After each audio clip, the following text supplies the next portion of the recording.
make you say wow. Let's enjoy some fun conversation. We'll be shooting the shelf around the nation. Let's start shooting the shelf.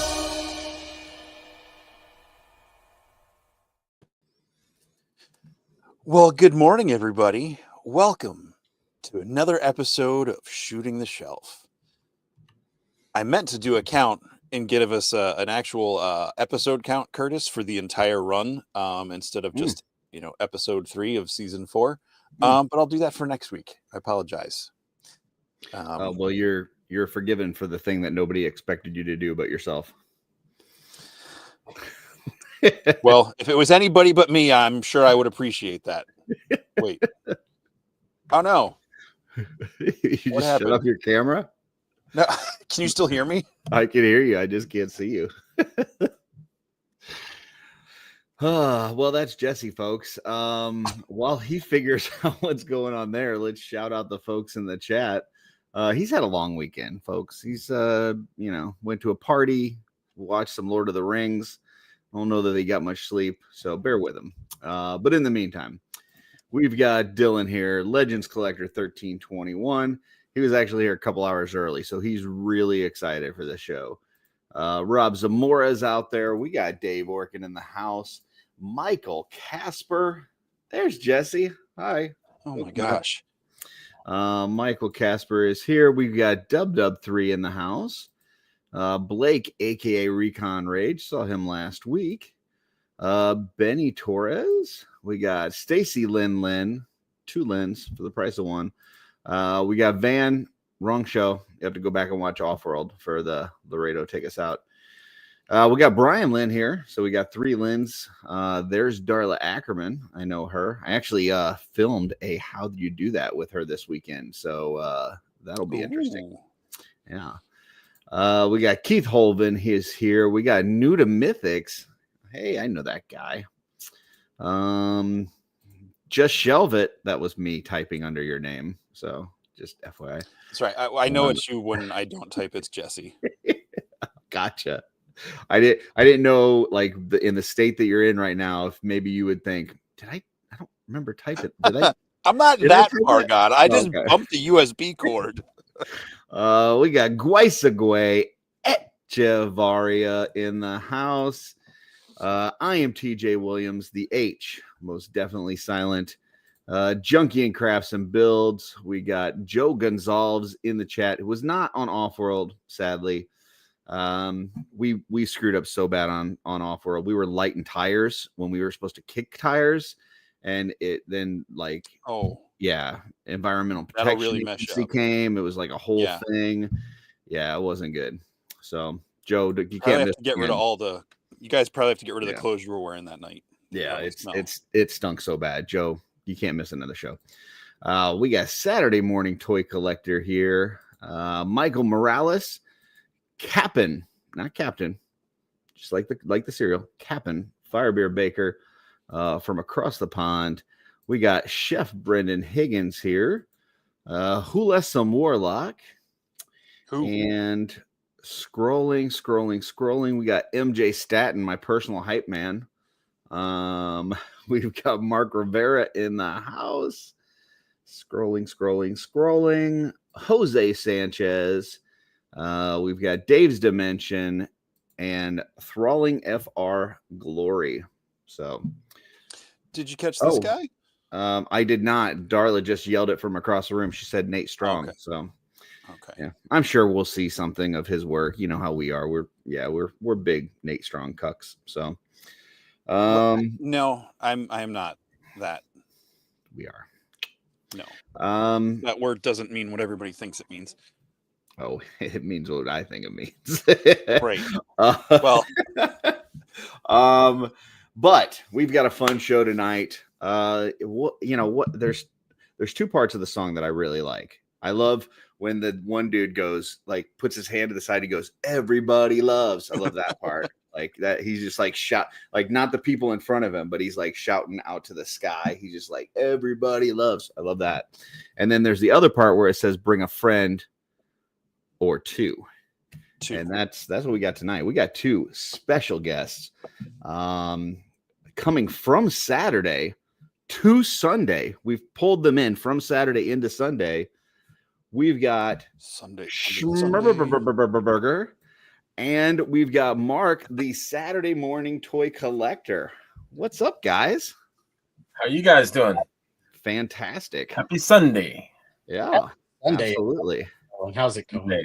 Sunday. Not too bad. I feel like I need a hat. I gotta fit in. Hat up, everybody. I have a glare, so I was like, Yeah. Latin Legion is talking about having hair, not having hair, so I got self-conscious. I have on my 11-year-old's hat. It's got a little squirrel on it, and it says Jesse will like that. nuts. I do like that. I It's his almost favorite went hat. with the hat tonight because I had had a bad hair thing going on.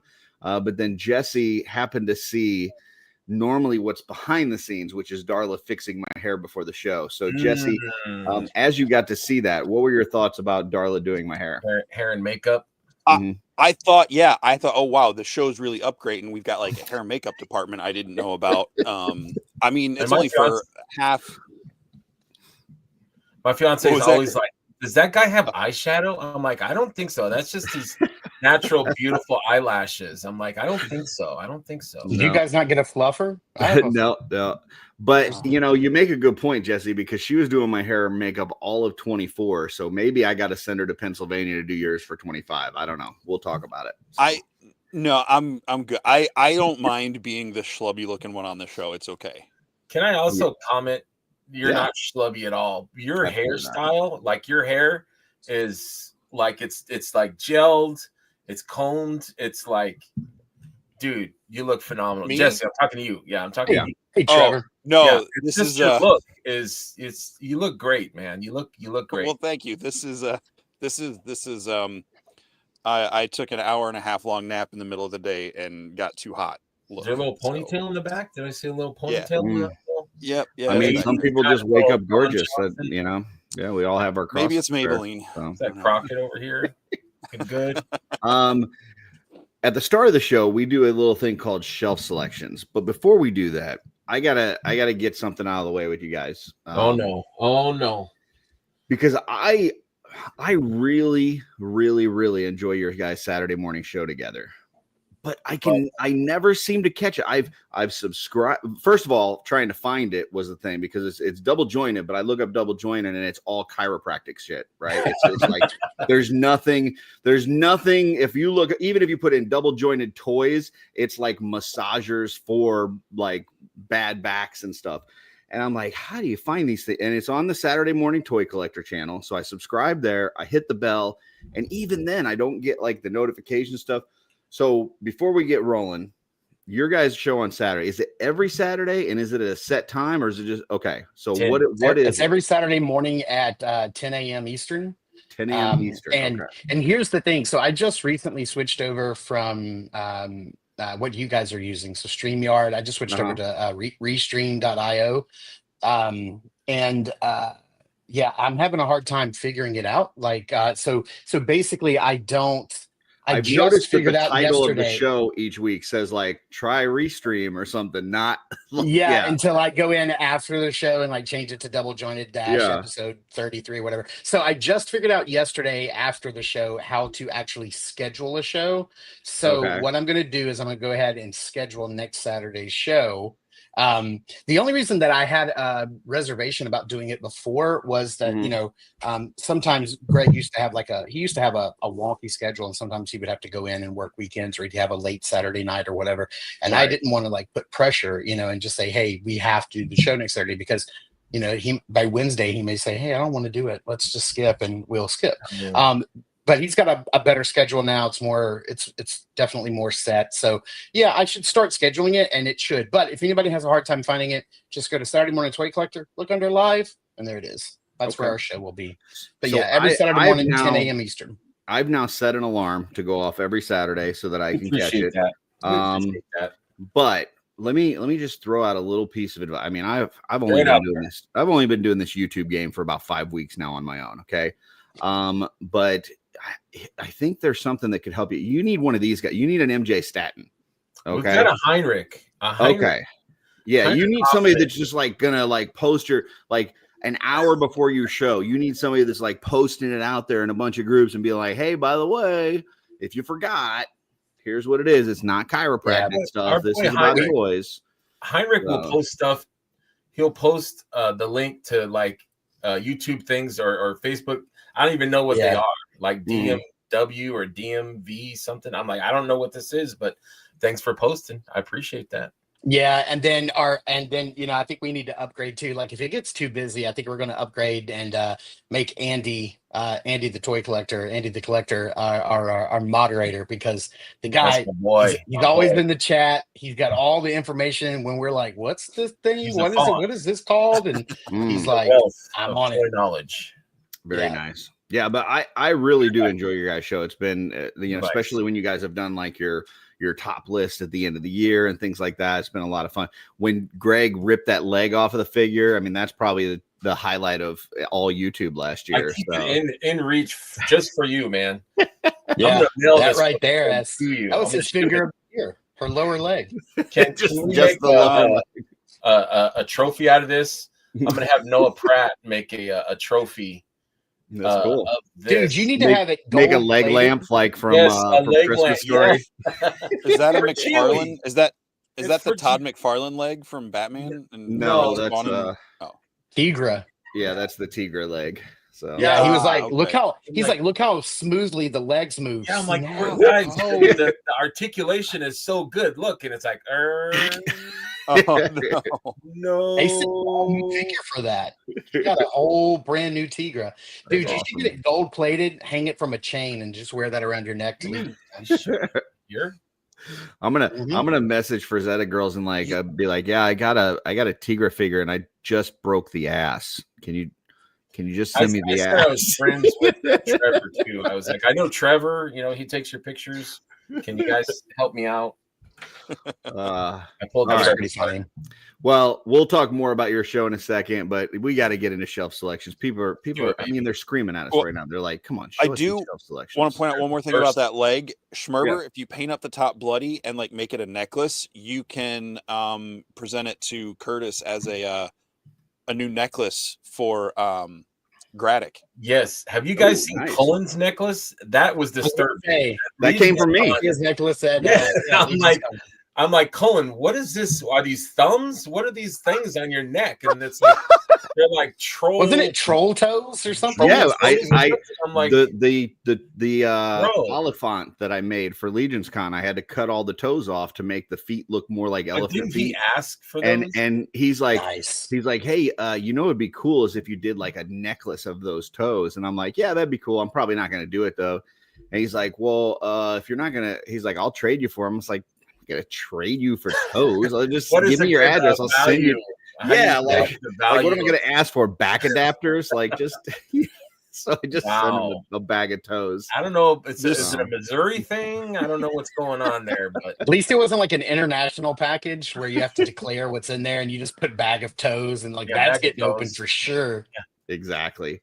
Yeah. I did. Steph wins the internet comment thread tonight. I'm sorry. Yeah, that's true. I am. I did see a comment that got started here. How many Mythic related podcasts are out there? It'd be nice to have a list somewhere for newbies like me. So here's what you do. Go to the Cabal. If you're in the Cabal on Facebook, there's an events tab, and the shows that are strictly Mythic should be posting their stuff in that events tab, and you should have it there. Now, there's some shows that have some Mythic and some not. Those aren't going to be on the event tab. Like we try to keep that for strictly Mythic shows. So, for instance, like OffWorld most weeks is not going to be in there. But if we've done some where we do like an after party, like the Horsemen will do a Friday reveal of a new wave, and then we'll do an after party on OffWorld, kind of talking about that whole wave. That will like pin on the feature on the Cabal. I'm sure these guys would do kind of the same. Like normally they cover a lot of different toy lines, but if they were doing a Mythic specific show, they would let one of the admins know in the Cabal and we would pin that, and then that would be up there. But if you want kind of the every week Mythic content, that events tab on Facebook is the way to go. So, or just look for Curtis. Curtis is, yeah, universal. I got to tell you, okay, so I know we need to get to shelf selections, but I'm enjoying talking. We're having fun. Yeah, we're having a good time. We're okay. I brought this up on Friday night. I shared it with Jesse first because I wanted to get Jesse's opinion on this, but I switched my schedule. Okay, so I was doing 7 days a week on my Art by Akerman channel, and then still doing OffWorld, Purple Gang, and Shooting the Shelf, and it was a lot. So I've adjusted my schedule to where now it's 4 days on Art by Akerman, and then if you really need to see me 7 days a week, it's like the infinitive gauntlet. Okay, so like it's going to be 7 days a week. Every week you can see my face if you want to, but instead of doing 7 days on Art by Akerman and 3 lives, now it's just 4 days on Art by Akerman and then 3 lives. So if you want to see me 7 days a week, you can, but I tell you what, my stress level this week went way down because a lot easier to film 4 things than it is 7. So, oh yeah, like when I was starting out my channel, I had somebody give me a piece of advice that was like, for your first year, try to upload as much as possible and as consistently as possible to bust through the algorithm. And so from I think the middle of 23 to like the middle of 24, so basically one solid year for 12 months, I was uploading a review Monday, Tuesday, Wednesday, Friday. Monday, Tuesday, Wednesday, Thursday, Friday every week for a solid year, and it was a grind. Boy, it was tough, and I did it. I mean, I got through it, but yeah, it's hard. It's hard to make that commitment. I mean, so for basically the first 4 weeks, I think I missed one day. I was 7 days a week for the first 4 weeks, except for one day that I took off, and then this past week, like Christmas Day. I took like a couple days off. Actually, no, I had one on Christmas Day. But that was something that but it did help. Advice. I mean 5 weeks in, I got 1,300 subscribers. I mean that was incredible. Yeah. So you're right though. Like if you're consistent and you're just putting the stuff out there, you'll get the, like you said, break through the algorithm quickly. And it's better to have a fast start. So you can get some content on the channel and stuff. But anyways. And now I've slowed down considerably. I do a review Monday and Wednesdays. I have a new video series that we can talk about later. It's just a new interview series I'm going to be doing called Meet the Collector. It's a little bit like New to Mythics, and that's why I felt like I needed to get Greg's permission, but it's not just Mythics related. It's just I wanted to go to people in the toy community, people who make figures, people who review figures, and then just friends and family, and then just kind of like go to them and talk to them. I have like a very set 20 questions that we're going to be doing. It's a curated list of questions, and they're the same for every single person, and it's going to strictly be about their collecting and their collecting habits. So like, let's say for instance, let's say for instance that I got like Dan Larson from Toy Galaxy. Let's say if I got him, I wouldn't ask him like, how did he break through? It wouldn't be like, what do you do for work outside of YouTube? Like, I'm not going to get into all that. It's literally, here's the 20 questions we're going to get. It's going to be a deep dive into their collecting habits. And so that's going to start next week on Friday. And so I have reviews Monday, Wednesday, interview on Friday, double jointed on Saturday. That's going to be my schedule. So just four things a week. You're right. It's a much easier load to handle than every single day. It's tough. Coconut rum and some soda, just FYI. I'm drinking Coke Zero mixed with some Old Smoky Tennessee moonshine that is apple pie flavored. So it is very, very toasty. Very nice. Wicked Lodge. Wicked Lodge. Do the do. Dude, all right. When my 11-year-old was like 5 or 6 years old, we went to Taco Bell and we asked him what he wanted to drink, and he looked at the menu and he goes, Baja Blast. And so ever since then, that's all we call it. If we see that word, he's like, what is that? It's Baja Blast, baby. People love the Baja. I mean, it's very popular there. So all right, let's get these shelf selections up here. Baby, let's do for it. Anybody joining us for the first time, first of all, where you been? Secondly, this is where Jesse and I have pulled up some photos that we found throughout the week that inspired us.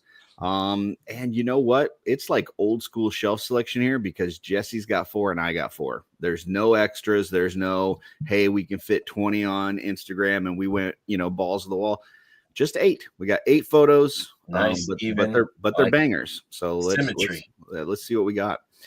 So this is the first one. I saw this today. Paul Brown S4.12, Brown with an E at the end, by the way.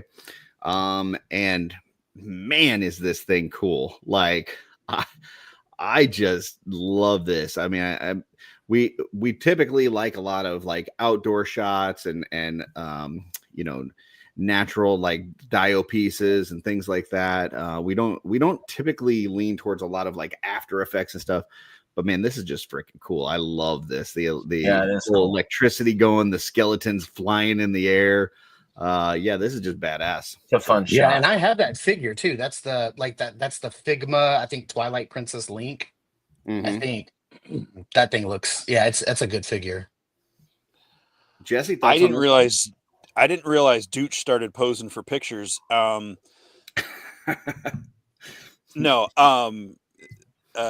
sorry, that was funnier in my head. This is funny. Really cool. I think if you know off-world lore, it's funny. I love how it's lore now. Yeah. I think I saw this right before the show started as well, and I was like, oh dang. I was like, too late. I already sent Curtis my stuff. So I'm glad I didn't need to send it to you, because yeah, this is cool. The electricity and stuff. I haven't played Zelda in a long time to remember any of the moves, so I don't recall this as a thing from the game specifically, but it's an awesome shot, and I love I love it. I love there's that like dead tree in the background, so it kinda, Yeah. That, I mean, it's blurry, but I like the way it ties the whole thing together. Might be a little castle back there too, huh? Yeah, it looks like a little tower. Or, yeah. So how do you guys find these pictures, if you don't mind me asking? So here, I'm really glad you asked that, Schmerb. No problem. So here's what we do. I watch this show. I don't know if you've heard of this show. It's called Shooting the Shelf, right? And they do a segment called Shelf Selections, where they show these photos. And then if I see a photo that was recommended by somebody, usually it's by Jesse, that I go, wow, I'm not following that person. I need to follow that person. And then I will go to Instagram as we're talking about it, and I will hit follow. And then next thing you know, my Instagram feed gets like way cooler. It's a lot more toys and a lot less wrestling and half naked women. So yeah, it really makes it really super cool. So, but you're only seeing pictures of people that you follow. So what if there's pictures of cool things that people you don't follow?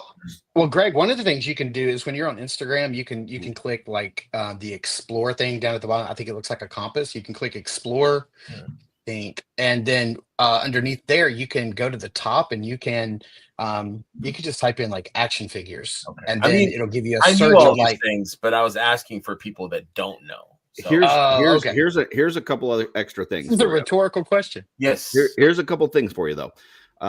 Once the Instagram sees that you're starting to like certain things, right?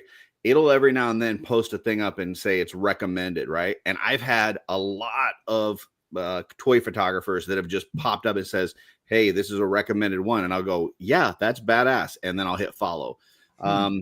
If I get to Saturday and I don't have enough shelf selections, what I do is, and this is a little spoiler alert in case anybody's trying to get on Shooting the Shelf, I will do hashtag Mythic Legions Cabal, and I will see what pulls up in that. So anybody that's tagged Mythic Legions Cabal, I'll start scrolling through. And if there's anything I haven't seen before that's really cool, once again, I'll follow them, pull up the picture, and kind of go from there. So a little behind the scenes, but it was a good question. I appreciate that. I hope I didn't mess up the flow of the show. I was just, I've watched the show before, and I was just always wondering how people would get on their photographs on the on your wonderful show. So, that's how. Thank you. I do like to, and I've seen this a bunch in the behind the scenes stuff for a lot of people, where they do like the air can so that the dirt and stuff like comes up in the air. I like that he's got that there. You can see like the individual particles and stuff. So that's cool. There's layers. Yeah, absolutely. Any other thoughts on this one? Can I talk again? I like, you can talk as much as you want, man. You're our guest. Thank you. I like that it doesn't necessarily show like Link, the front of Link, like we as fans know that that's Link, but I like pictures like that where it's like, it's not like he doesn't have to be all the complete shot. You know what I mean? Like I was kind of thinking of that one shot that Trevor did where people were asking, who's that girl that was on the floor? It was like, it was kind of like, yes, you notice Link, but there's more to the shot than just Link. you know what picture I'm talking about with Trevor, where the girl is on the floor do. from G-Con? Yeah. Yeah. So it's like it's cool that like yes, Link is there, but there's so much more to it than just Link, and I like that. So when you look at this photo, where does your where's the first thing that your eye goes to? Probably the skeletons. One looks like his head is popping off or his helmet. And then I see the battle axe like lightninged up. Like that catches my eye first.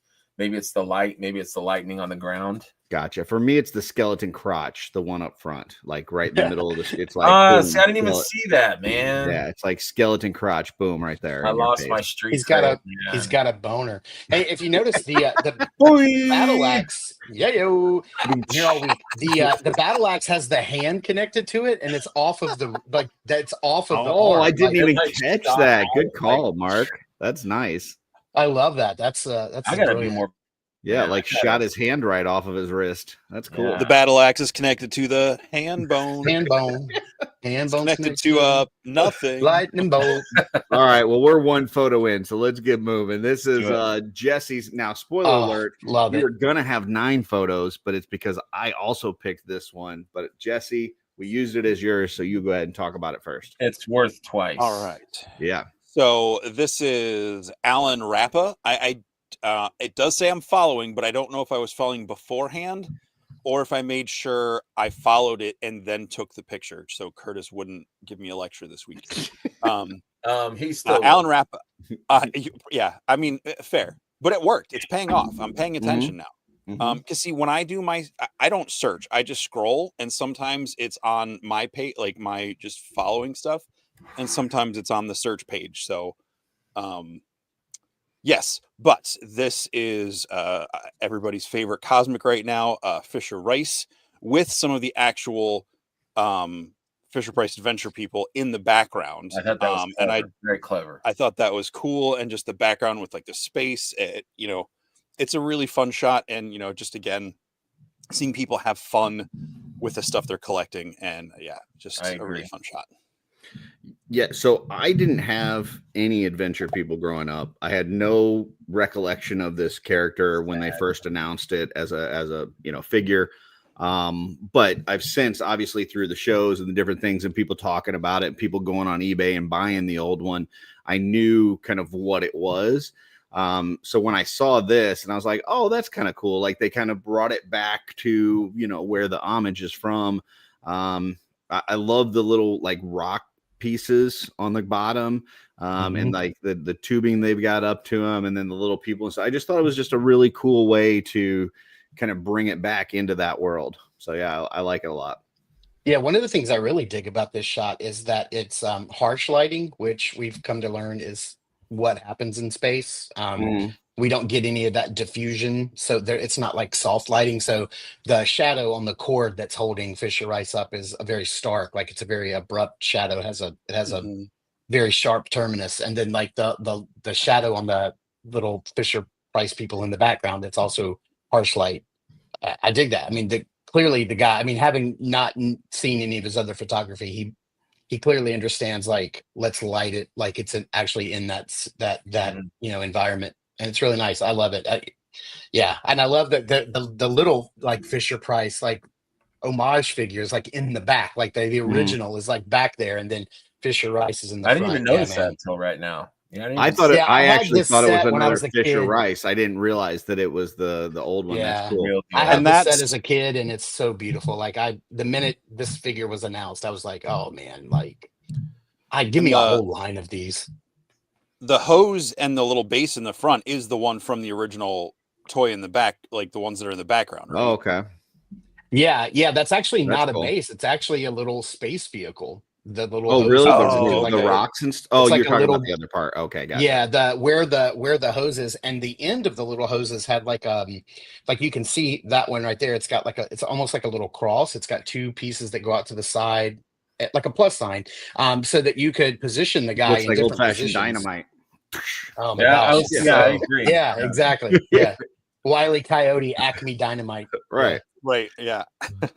Yeah, but I mean, great job. The other thing that I wanted to throw out on here, because I've taken some photos of the Tusk when they've got their bubble helmets on, and it's a bitch, man, because you get so much reflection. Like every time I take a picture of a tusk with the bubble on, I just see this reflection of an idiot in the there. I don't know what the deal is, but I'm like, what is that guy doing in my photo? So yeah, I mean, the fact that you don't get any of that here, and you don't see like a ring light like on top of his helmet or anything. He did a good job of lighting it and taking the photo without getting that reflection. So yeah, I agree. Have you ever tried painting one, the bubble part? I think Jeremy did. I don't think so, but it would be cool. I've got a mirror paint that would be kind of cool to do one like that. Oh, That'd be nice. neat. Yeah. See that. So this is my next pick. And I've picked this guy several times, and I think every time I pick it, Jesse's like, oh, I didn't see this. And every time you show this, like I remember how good this guy is. And he's got a different head here that he put on this. And I believe it was JCM Custom Paints that did the head, who's another amazing artist on Instagram if you're not following him. But Maxed Out Studios does these like full body repaints, mostly of Mafex figures, where they really bring out the highlights and the shading and stuff. And man, this thing just came out fantastic. I love anytime in comics where you started getting like the blues that were the highlights of the black. I just thought was super cool, whether it was in hair or costumes or whatever. So bringing out the blues on the top of the, the muscles and everything, I think just really makes this thing look like a whole different figure and absolutely really just stand out. So. Yeah, that's gorgeous work. I don't know if it's the same guy. I follow a guy who does a lot of Mafex customs as well. I don't know if it's the same Maxed Out Studios, but he recently did I think he made it from a Daredevil buck. He made classic Punisher, and there's a lot of the blue shading on the black suit. And I really hope Mafex gives us a classic Punisher this year. That's one of my biggest wants. That'd be cool. Yeah, this is gorgeous. This is great work. And I mean, those Mafex figures aren't cheap. So doing a full body repaint on a Mafex, like you got to be real sure you're not going to fuck That's that what up. I was thinking. Yeah, Yeah, that's commitment. Right. So and I've reached out to him to kind of see, and I believe he's overseas, so like with shipping and just the work and stuff, it's pretty pricey to get one of these from him. But now that I got an airbrush, I'm actually thinking about maybe doing this to one, because I've seen him do the same thing with like the black suit Spidey and some other things like that. And yeah, it just looks really nice. So I may try my hand at one of these if I don't mind. Well, look, here's probably this will save you a ton of money. If you are you familiar with a company called CT Toys? Yeah, they're in business, they're out of business, they're in business. I'm not sure. Well, recently they've had like a huge resurgence in popularity. Their figures are typically about $26 shipped from AliExpress. Now they are knockoffs of Mafex. Right. I just recently got their yellow and brown suit Wolverine. That thing feels as solid as any Mafex figure I've ever bought. Like it feels legit. So I mean, that's a good way to like if save they put some. this out in a CT, I'll probably grab it just to mess around with and paint. Yeah, exactly. I mean, save yourself some time. I mean, save yourself some money to where you're not, spraying $110 figure. All right, Jesse, I already said what I thought you were going to say, but you go ahead and say what you're actually going to say. I'm surprised that like it didn't click on me until this one, and you're talking how you like the blue highlights. It just makes me wonder why you've given Trevor such a hard time with blue lighting when that's clearly why the suit has blue highlights on it. That said, compliments to the painting skills, because he did not just paint blue on top of that black. He repainted the black underneath it too, it looks like, because that is not, I guess he could have just put a coat he probably hit the black areas as well. You're right. Because the black is definitely not the same sheen as the original figure has a more matte, flat finish to it. I think he darkened up some of the S too. Now that I'm looking at it, yeah, the one on the left is like a totally flat, like just silver, but the one on the right, like you can see the around the S, there's definitely some darker metal to it.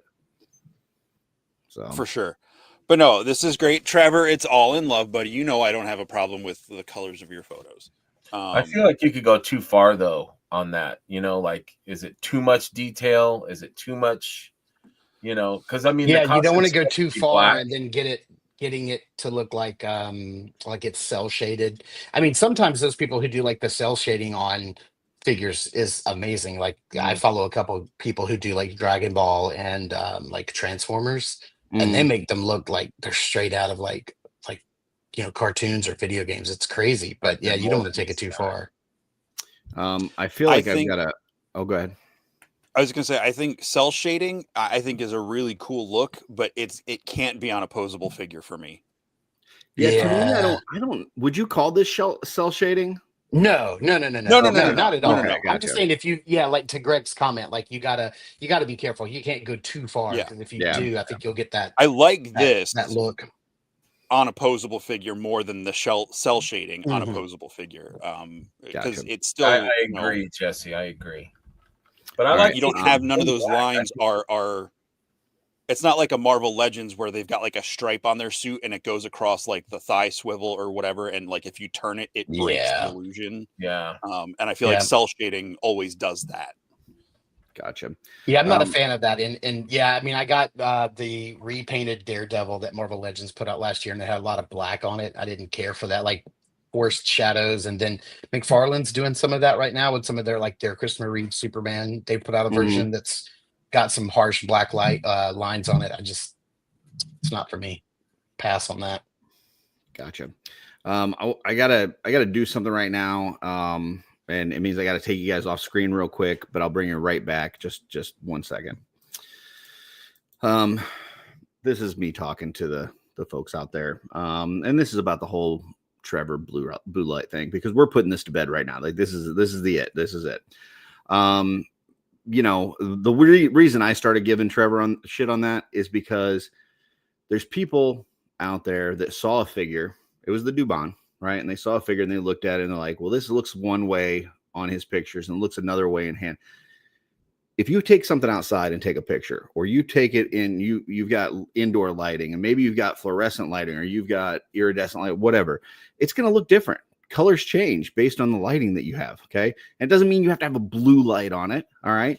Just whatever. So I gave Trevor shit because there was people that don't know a damn thing about photography trying to tell this professional photographer that does some of the most amazing shit in the world, how he's supposed to do it or that he did something wrong. So I was just giving Trevor shit because I think those people are idiots. That being said, Trevor's fantastic. His work is fantastic. And we're done. We're done with the whole blue thing. So there we go. Sorry about that. Had to go off on a little tangent real quick. But it's 2025 and we're done. We're done with that subject now. So all right, Jesse, this is one of yours. I did some cropping because there was a space between the picture and the name, and so I like slid it all together. Just FYI. It was a reel or a story or something, and I couldn't find just the picture by itself on either of the accounts attached to this. But this is David the Dinosaur Man or Nanmu Studio. This is one of the Nanmu. Yeah, Sure. it's on the screen, and it'll be linked when I post it on Instagram tomorrow. Unless they don't allow links. If I don't have a link when I post it on Instagram, it's because that account doesn't allow themselves to get tagged. So, which I totally get. Jive turkeys.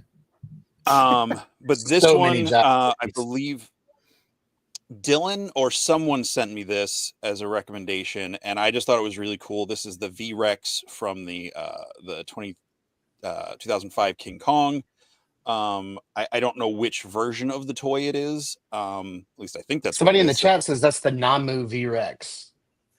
Okay. Brawling FR Glory said that's the Namu Nice because I was figure. about to ask. That makes Oh, sense. okay. Why it's the Namu Studios. So Right. Oh, Yeah, because I was going to ask, was like this figure repainted or does it come like this? This is gorgeous. Yeah, the only toys I remember from that movie that were available were really kind of janky kids like action feature kids toys. They weren't anything Right. like when it came out that I as a collector had any interest in, but this is really cool looking. I just love the very naturalistic pose where it feels like, a nature documentary kind of thing. There's some other skeleton in the foreground. It's a great shot. The fog and the moss on the trees. It's a really cool shot. So thank you, Yeah, Dylan, no, for this suggesting this that. comes painted like that. Yeah, I just looked it up. It's Very the atmospheric. Non-Move Studio Smart Series VREX Shadow Monarch. And dang, this thing is like $85, but it is super articulate. It's gorgeous. What's the size on that? Only 85. Yeah, let's see here. Size 17.3 inches.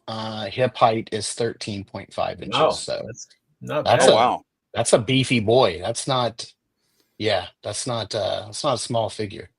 But yeah, just Google like non-move studio VREX and you'll find it. I've never heard of that. That's 135 The scale. 17 inches shot. apparently is from nose to tail. Oh, So, okay. Okay, so Beautiful. things I like about this photo. I love the bones in the front. Yeah, like me whatever too. that. I don't know what that is, but that's cool. I love the whole nature background and underneath and the stuff that's thrown in. It looks very much like a very natural environment stuff. And I love most of the dinosaur. The only thing I don't love about the dinosaur is where those back legs connect. Like it's Yeah. Me too. it breaks the illusion a lot. Yes, And the way 100%. that they've photographed it to where it's kind of in the middle of the shot. You're at least for me, my eye went right there. Yeah. And the rest of it, like the head, the front arms, everything else on the body, I don't see a lot of the articulation points. They're well hidden, but that one is not well hidden. So that would be my one, kind of negative agree. risk, just where that leg connects. But the rest of the shot is absolutely beautiful. I love the fog, love the nature and the bones. It's really good. The layering here is amazing. So you've got like the blur right in front of the bones, and then you've got the bones which are in focus because they're maybe in the same plane as the head, and then that branch off to the right with that spot of like lime green from the moss this is gorgeous. And then on the left side, you've got like, those two trees that are kind of, almost silhouetted with the fog behind them. It's just, yeah, this is beautiful, beautiful shot. Yeah, if I had to guess, I would guess that there's just some sort of kind of earthy dio piece in front and like an LCD monitor in the back. Yeah. But it looks like it could absolutely be an outdoor shot. Like it looks like that they've done a good job of, if that is an LCD screen in the back, making it look realistic enough that it could just be the background. So so here's my next one. I saw this today. Yeah, Me too. Me too. like I said, Nate Strong Cucks here on the channel. Nate is the man. And this is a beautiful figure. Obviously, he ended up seeing this from somebody that had it, and I'm missing the name right now, but I'm sure he'll throw it in the chat. And he said he had to purchase it, but the shot is just absolutely beautiful. He's got a couple different shots with a different head on here too, but this one for me was the cake. I absolutely love this. The walking pose, it just looks so good. The head's painted so nicely. I love the whole color combo from the top to the bottom. Yeah, this thing's just beautiful. I agree. Yeah, I love that he's not doing any kind of crazy posing or anything. It's like a moment. Like he's just passing through. Like you're a little kid on the street and you just happen to turn and see this badass dude walking by. And it's just a moment that he catches just perfectly. You got Callie and Shun back there. But no, I love that. He's just strutting by. And it's like, wow. One of the things I really dig is he did a really good, like, again, if this is like an LCD screen or, monitor or something behind there, he did a really good job of not only finding a photograph that was, in the right perspective, but also in the same color palette. I mean, look at that building. It's red and brown. I know I believe that's beautiful. actually a toy piece that I could be Really? wrong, but I think it is. But yeah, I mean, he'll jump in and let us know. I did pull that up. He said that he saw it from Jeff Diss from _Rogues Gallery, had put it together, and that's who he got it from. Looks beautiful. like the head sculpt is from MOAIWAY,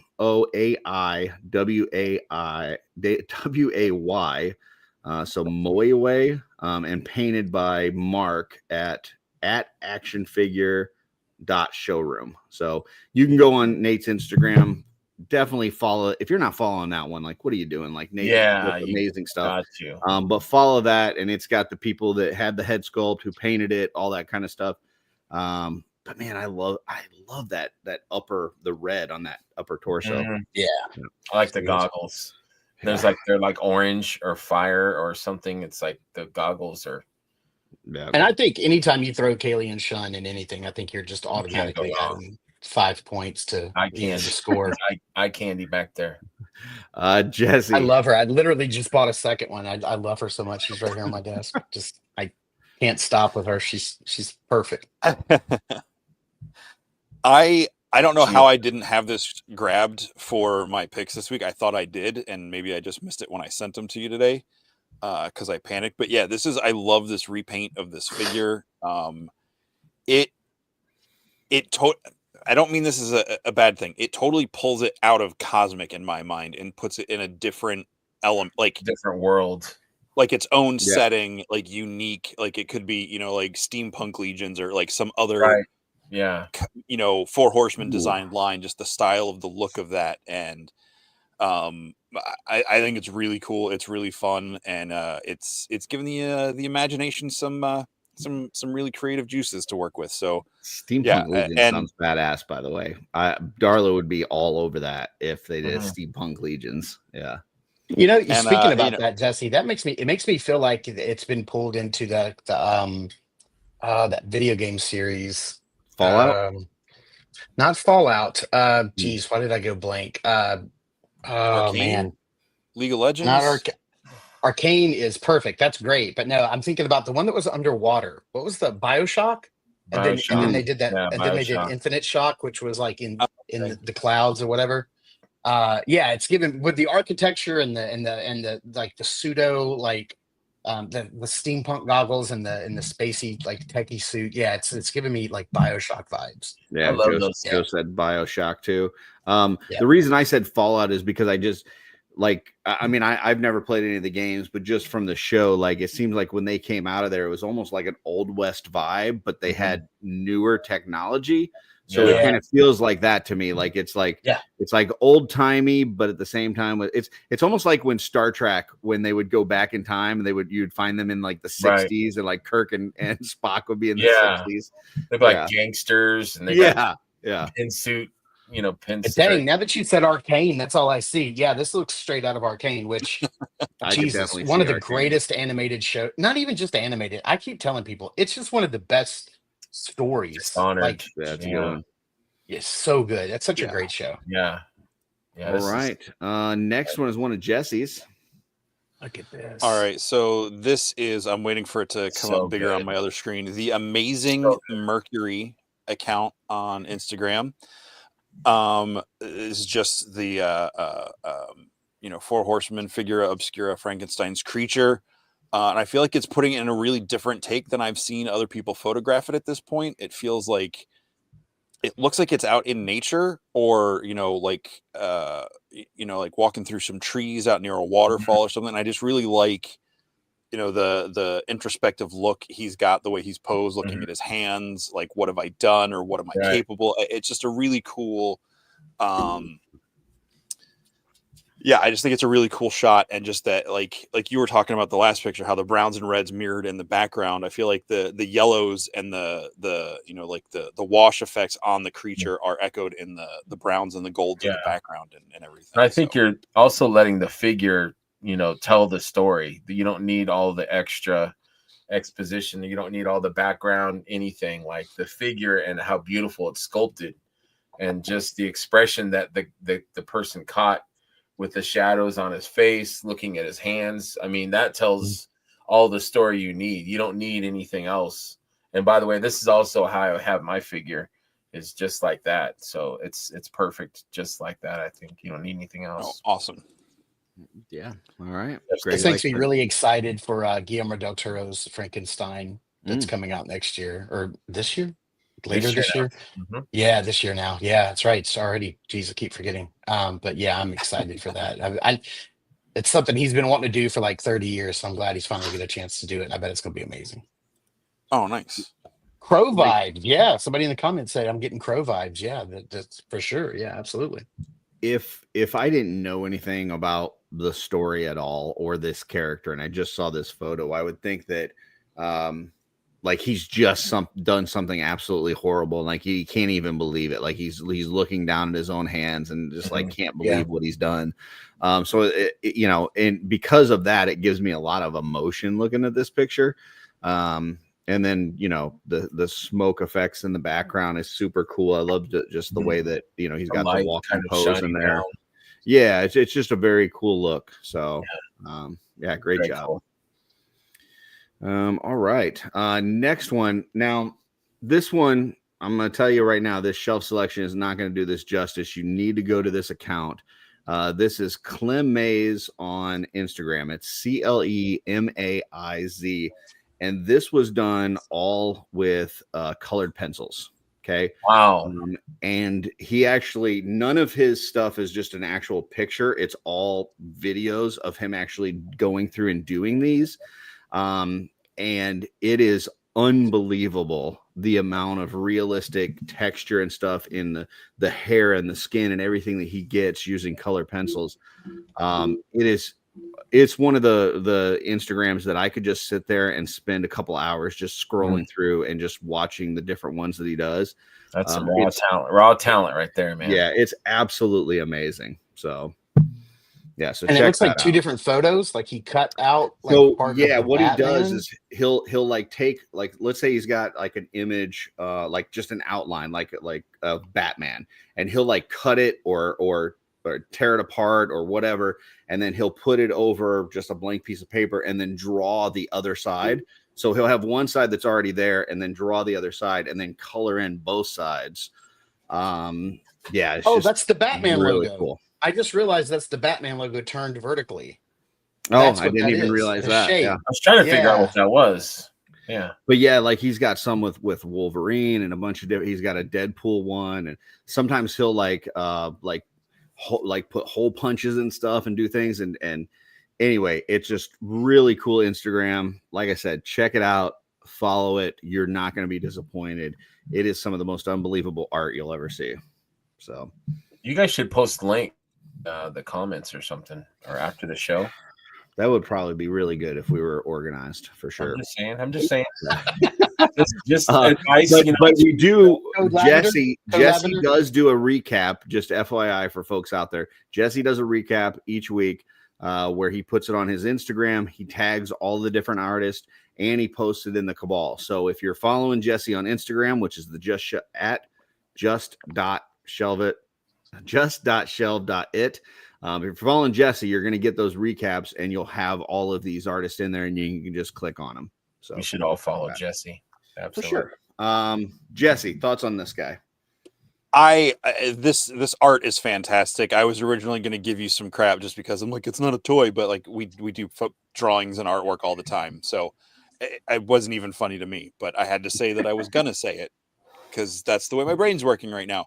This is awesome. Colored pencil is a pain in the butt to make not look like you colored in with crayon. Mm-hmm. So major props to this guy. Yeah, like, this is next level. Even if he's literally tracing the pencil line work, which I'm not saying he is, getting that level of skill and depth and texture out of colored pencils is insane. So this is amazing. This is awesome. It's definitely something I will probably be following this page as soon as I share the links. Yeah, tomorrow. and he absolutely doesn't he does. Like I said, there's no pictures. It's all videos, and you can see all the things he does, the sketching that he does, the coloring that he does. It's really unreal. And yeah, I would go into more, but I like how you give shout outs to artistic people, like I've never seen you do like drawings on here. I've just seen toy photography. So we've done some cosplay, and obviously we do a lot of photography, some customs, but yeah, that's cool. I respect that. This just I think last week you guys had like bird photography on here, right? Yeah, Jesse had a bird shot. Yep. Was it Dennis? Yep, and I think I somehow missed tagging that in the post, but that's Bierman Photography over on Instagram. Yep. Does a lot of customs and yep, Jared. There's a lot of awesome stuff, but I saw that those birds, and someone mentioned in the comments that that's a great color scheme for a custom, and I'm like, that's definitely one of the thoughts I had when I grabbed the picture. So beautiful. That's cool, man. I like that. I respect that, you guys. Hey Rob, I don't know. Ben Affleck was pretty awesome. Jive Turkey. I think Adam West is that's like an off-world topic, I think. But I believe this is the last one we've got for the day. So Jesse, this is one of yours. So this is Lady Alexis 31 on Instagram. Longtime Mythic and Horseman fan, always putting up really awesome stories in the Cabal, telling stories with the photographs, like written out stuff. It's really cool. And I just really liked seeing these, the same figure, but like with the different armor, the different weapons. It just, showing off the colors on the arms. Mm-hmm. And I think you can't go wrong with that figure. Yeah, that figure is just so photogenic. I think, however you pose it, the blues on the the tabard there, and the yellow, the shield. It's just the colors are. Is Curtis asleep right now? Nope, Curtis, not at all. Okay, I'm following artists, and I'm actually messaging an artist to see about getting them on the show. Oh, okay. Yeah, I mean, forget us. I have a friend locally who's not a Mythics collector, like at all, despite all of my attempts. And he bought 2 of these figures, and he's a big Joe collector.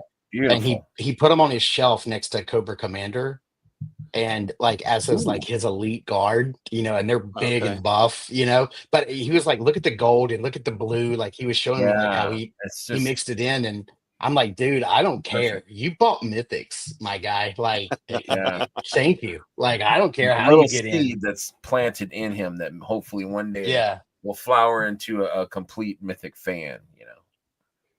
Yeah, absolutely. I'm not a huge snake / lizard / whatever guy. Me neither. And I'm not. And the front of this figure is it's cool, right? It's cool. But the back of this figure, those reds and blues together are so shout out to Cameron. So striking. And I've heard some people give this figure shit for the shield not matching anything else on the figure. I don't care. I love that shield. I think that shield is awesome. The design on it, the colors, it doesn't have to match the figure. I think it's just super cool. I don't even know what it means. What does that design mean? I don't even care. To me, it looks like a very stylized, like Mayan or Aztec stylized lizard tail. That's what it looks like to me. Yeah, I don't know, but I love it. Yeah, it's a Pitfall map. It's a map from Pitfall. Yeah. There you go. It looks cool though. I like the shot. And this is another great Instagram account. Definitely make sure you're following this one as well. So I'll check it out. And last thing I was going to say, I love that and someone called it out in the comments. Thralling FR Glory said that the background is great. Like I love that it's just that cold stone background with like the debris and stuff around the grating and everything. But like it just really makes. I mean, the vibrant colors of the figure itself already pops out, but like that just enhances, I think, the impact of them by having such a not bland as in poorly done, but like kind of bland color background for the visual. I mean, it lets the figures shine. I mean, you need some kind of background, but it doesn't steal the spotlight from the figures. Yeah, I think. What I don't know if you guys know what MJ is talking about here. It says, if you're a Cosmic fan, I recommend checking out the Art of 20,000 AD. Is that an account or a movie or it's like the heavy metal, like, isn't it right? Like that's like the heavy metal stuff that the old like Frazetta book art that used to come out. 2000 AD. You just lost Curtis. Magazine. Yeah, I'm gone. Oh, sorry. It says it's in the Judge Dredd universe, but I didn't where. Okay, what is 20,000 AD or 2000 AD, and where do you find it? So I don't know. It's a magazine. British. Oh, it's a magazine. Yeah, or a comic book series. Judge. Okay. In that, it was you can probably find collections comic online book somewhere. Series for Judge Dredd. Okay, gotcha. There you go. Okay, all right. Yeah, I was lost on that one. All right, well, that is it for shelf selections. And we gotta get Jesse back on this side. People will yell at us whenever me and Jesse are reversed like this. Like we get hate mail, so we gotta be like this. We need more Jesse. I don't. I mean, yeah. So obviously you guys have two different channels with two different shows, but then you also come together, like almost like you're forming Voltron, right? So that you can, take out any of the bad guys. But yeah, tell us a little bit, first of all, about your individual, ventures on YouTube and how you guys ended up, coming together. go ahead, Mark. It's all you, baby. Well, let me tackle that backwards. Let me tackle how we came together. Cool. So if you guys don't know, 2 years ago was my very first Legions Con. From the year before, I had. So real quick, my journey for Legions was I backed the first two Kickstarters, or like wave 1 and wave 2. I did the all-ins. And then somewhere after that, maybe it was because I think there might have been like a long time between like the next waves coming out. I just got out of Mythics and I stopped collecting. I sold off my collection, and I deeply regret it because I had all of the first two waves. But in 22, I got the Headless Horseman. And I thought, man, this looks fantastic. Like, I remember Mythics. And so I bought that. And then from that October to the next November, I was at Legions Con. And so I went full bore, like from in that year, I went full bore. And so I wound up at Legions Con, and I was just walking around one night, and I had the Furious 4, which was like the Legions Con exclusive from the year before. I really wanted it. I picked it up, and I was just walking around the lobby one night, because I didn't want to sit in the room. I really just wanted to be out where the people were, and like I didn't want to be like a stick in the mud and not be in my be in the room like hanging out. Like I wanted to be out where everybody was. I was just walking around, and I walked past Greg, and he was like, "Hey, what do you have there? Like, sit down and let's talk about it." And that's exactly what I wanted to hear somebody say. Like, if I'm being honest, I was like that shy, like 8-year-old just walking around class and wanted somebody to like sit and talk with. And I sat down, and then within the hour, it was just like, we needed to check to make sure that my dad had never visited anywhere near where his mom was, or his dad had visited anywhere where my mom was, because it was like we were brothers. It's like we were finding out stuff about each other. It's like, I like that. I like this. I do that. That's like me. And we're really close in age. And so it was like instantaneous friendship. It was like I felt like I knew Greg for 20 years, and I literally met him for 20 minutes. And so that's how we became friends. And then we just stayed in like constant contact with each other, like nonstop. I slid into his DMs, and the rest is history. Hello. So I've been doing my show for quite a while. So I started my channel during COVID, like a lot of people did, needing longing for connection, getting back. And I'm a very social person. I don't do very well in captivity, so I have to be out amongst the people. And so I started a toy channel, and ironically, my very first video was a review of Ghost of Tsushima, the video game, which why I started a toy channel. It was called Toy Therapy. And I did that for maybe like 8 or 9 months. And then I had a bunch of friends that I was like, oh, you like Star Wars? You like, let's all get together and do a Star Wars channel. So I changed my channel to an all Star Wars channel, because I was reading a lot about how channels that are very specific to like one thing do very well. And so I didn't want to spread myself too, all over the place. So, so I asked a bunch of my friends to join in, and we started a channel called Outer Rim Republic. And we would do like comic reviews, like book reviews, TV shows, movies, that sort of thing, toys. And then, if you try to do a show with 3 or 4 people every week, it just eventually it falls apart. People get busy and whatever. And so that kind of fell apart. OffWorld. Yeah. Right. So for me, I was like, okay, I really need to refocus my channel since I'm doing it by myself. I want it to all be about toys, but then what is my focus? Where am I specific? And it really went back to like what my collecting is. And my collection is, I love modern day remakes of toys I had as a kid. So if you think of companies like Super 7 or Ramen Toys that are making Mask and Thundercats and Silverhawks, like that shit is right up my alley. Like that is literally my bread and butter. Like I love that. I grew up in the 80s. I was born in 76. And so like 80s toys, I will still argue was the greatest era to ever have toys ever. Like I know we got VR and all that shit now, but dude, trust me, it does not. I try to tell my kids this all the time. I got 3 kids, and I'm like, I don't care how good your VR headset is. That is nothing compared to two G.I. Joes in an outside backyard, like nothing. And so like I really honed my channel to be so Saturday Morning Toy Collector. It's a mouthful. It doesn't really roll off the tongue, but it is very specific to what I do. I collect toys that are based on cartoons that I had, I grew up on. And so that's what it's all about. And so I just try to bring, positivity and lightheartedness, and I don't try to take myself too seriously. And I know that I'll never be Bill from Dorklair. I'll never be Jared from Toy Bro. I'm not even aiming that high. Are you going to be Mark from Saturday Morning Toy Collector? I'm going to be Mark from Saturday Morning Toy Collector. Yeah, that's what I'm going to be. And that's good enough, baby. Where my channel really turned around for me was last year at Toylanta. I think it was Toylanta. Yeah.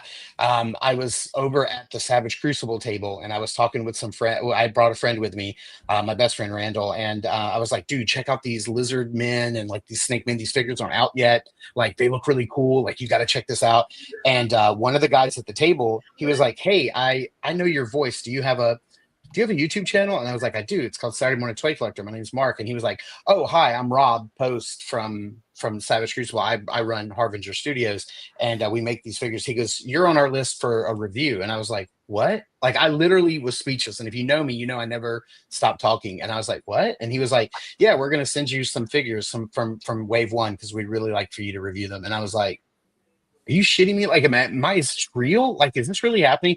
And that's really where I think, like, that was the first time I was ever recognized. And then for it to be like a toy company to want to send me stuff for me to review, like, that just meant the world to me. Like, that just blew me away. Like, I was really kind of speechless. And then so I don't know. That's what's going on. That's my channel. That's Saturday Morning Toy Collector in a nutshell. That's cool. I can't follow that. I can't follow Dude, that. Sure you can. Are you kidding me? Get in there. Yeah, we last week on the show, we ended up kind of like finding ourselves in this wish book thing, like the old Sears wish books. And we were kind of looking through a few different ones, and we ended up on 85, and it was like G.I. Joe, Masters, Transformers, Superpowers, like Super it was Wars, dude. It was so when you're talking about like 80s, dude, yes, it was. I mean, the golden age. I mean, we grew up in a great time period. We did. And that's not to say, like, I mean, right now, the thing that's even better about right now is we've got cool toys and we have jobs. So that's even better than having cool toys and relying on your parents. Yeah, I know what you're saying. That's awesome. And one of the things that I lament, not just for my kids, but just future generations, is I lament the fact that every one of us has had the experience of going into like a big toy store and seeing aisles and aisles of action figures. Like, you would go and there's 200 G.I. Joe figures hanging on the shelf right now. Like, like the selection is crazy. Like, I'm overwhelmed. Well, you will never, like, that'll never happen again. And like that's just even gone. when you went in and it was just like one eye. Like, I remember going into KB Toys, and our KB Toy was in a mall, and it was the whole store was 3 aisles, right? Yeah, the whole store was 3 aisles, and the middle aisle was the boys section, right? But it was jam packed. Like, I mean, it was top to bottom, every peg all the way filled to the end. Like, it wasn't like you walk into Walmart now and there's a couple aisles, but there's like empty spots everywhere. Like, this was like jam packed. So even when it was a condensed store, you still had like so much hitting you all at once. Like, it was just overload. What do you think that is? I mean, is there just less inventory now? They don't make as much? Because back then, like you were saying, I mean, there was so much stock. Like, there was no like, oh, we're out of that. I mean, unless there was like, a new Star Wars movie came out or something. But I think that and this kind of could become a depressing conversation, but I think that the whole action figure realm, I think it's probably going to die out with us, or if not us, maybe the generation after us. Oh yeah, I agree. I mean, kids today, it's all about technology, video games, and their iPads and everything else. So yeah, back then, like that's what we wanted. We wanted for our birthdays. And if we got any sort of allowance, if we mowed the yard in the summer and we got some money, like that's what we wanted to do with our money. Yeah. Mm-hmm. You know, Christmas time, like how many toys am I going to be able to get? Man. I remember I was 16 and I was still at that point collecting toys, and I'm at my job at work and it was my birthday and I was upset because I couldn't get it off. And my mom was like, okay, well, here's your budget for your birthday. And I told her, like, I gave her like a list of all the figures that I wanted. And she went to Toys R Us and picked them all up and came to my work and like say, hey, can you take a 5-minute break? I'm like, yeah. So I came outside and she opened the trunk and they were all there. And I was like, oh, wow. Yeah, like that was awesome, you know. But now the only people that are buying toys for the most part is us. And you know, when we start going away, I just don't know that the interest is gonna be there. So yeah, I don't know how what would change. I mean, yeah, it would go away, but I mean, if the toys that did stick around, how would they be different? I wonder. Like, what would they like anime? You know, I think the other thing manga? too is that so many things are fighting for our attention these days. You know, like everything is like time is now our currency. It's no longer money, right? Yeah. So it's like, you know, back, you know, when all of us were young, like all we wanted to do was get a toy and go outside. It could have been a bike, it could have been a ball, could have been a figure, but we were gonna grab something and go outside. And I remember the shift happening when I was like maybe 11 and I got my NES. And that was the only time I wanted to be inside was I remember when I got my Nintendo. There were times in the summer where like I would leave in the house in the morning at like 9 a.m. I wouldn't come back till dinner. And my parents had, like, this is before cell phones and stuff. Like my parents had no idea where I was. And I'm gone for like 8 hours. And it's like, no big deal. Like he's out with some friends. He's playing in the dirt. He's, you know, riding bikes. He's doing whatever. We're down the road. It's some guy who's probably a pedophile's house, like just hanging out in his basement. And that's another part of it. Like I can't, like, even just like, you know, 20 years later when my kids were growing up, I can't even imagine my kids being away from me for an hour or 2 hours without knowing where they're at. Like I would lose my mind because your mind would just go to like all these terrible things that could be happening. And I had to be home. Maybe that's another thing that's changed. What it was. On top of toys, on top of wanting to be outside and wanting to play interactively with others, it's also the world's become a more dangerous place on top of that. So, or at least maybe we're more aware of it. I don't know. I would agree with what Trevor's saying too about tangible. We like things that are tangible that we can hold and collect and look at. I think kids these days, it's all digital. Like they don't care about, you know, a Blu-ray that, you know, we would go get at Best Buy on Tuesday morning because, you know, we wanted it. Like, but even if they want tangible, like let's say that kids that are growing up now, let's say that 20 years from now, they do want something tangible. Are they okay with a Funko Pop? Are they okay with a statue? Like, do they need something that is articulated and has all these points of articulation that we're talking about and all this kind of stuff? Or do they just want something that's going to represent it, you know? Yeah. They're like, what's double jointed? Who gives a shit? You're right. It's a chiropractic show, you know? Right? Yeah. Yeah. Exactly. All right, before we get too far gone, Greg, you gotta tell us about New to Mythics. Tell us what it's all about, buddy. Yeah. Well, it all started. No, I think it happened. I would say, okay, so Legion's Con, not this last one, but the time before I went, and I knew who Curtis was, and I knew who Jesse was, and I knew Jordan and Van, but I didn't know them. Like I knew who they were because I watched the shows, and they're like known people in the community, and I wasn't like, oh, I want to be part of that, but I just wanted to be part of something.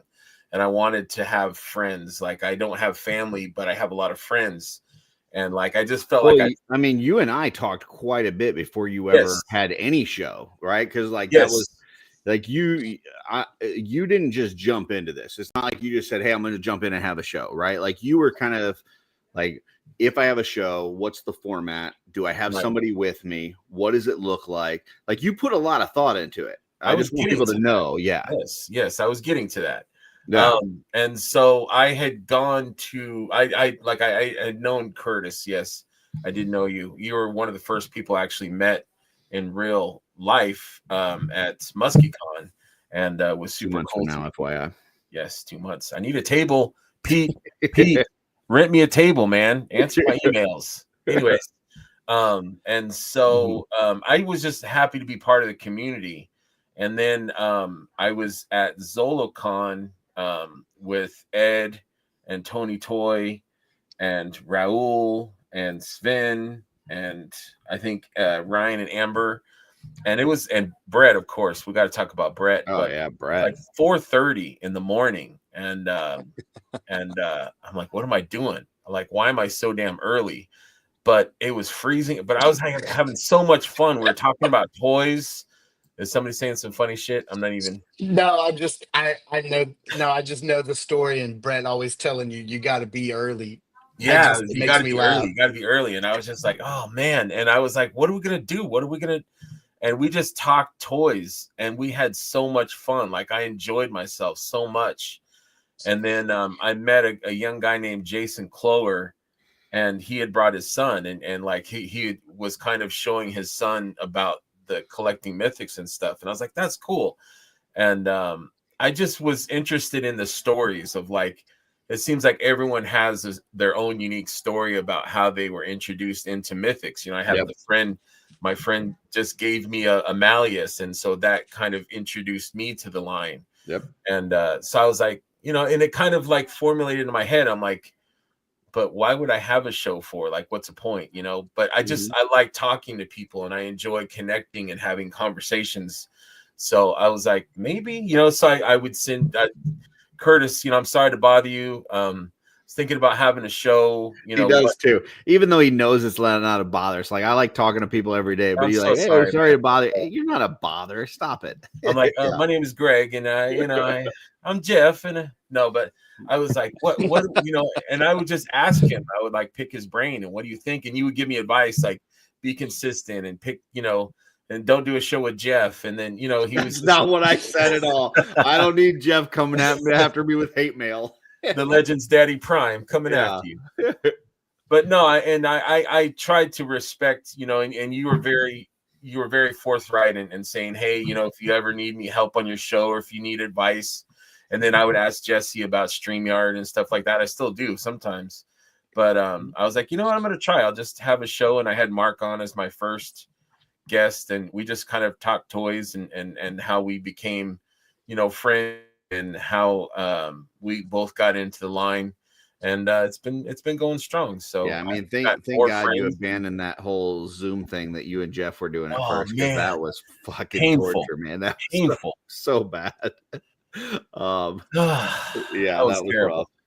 That was but terrible. No, I mean, I know, like at one point you were talking with Mira, and then you obviously you started the thing with Jeff, and I was like, man, you just got to find your groove. You got to figure out what it is that you're bringing to the table that's different than others.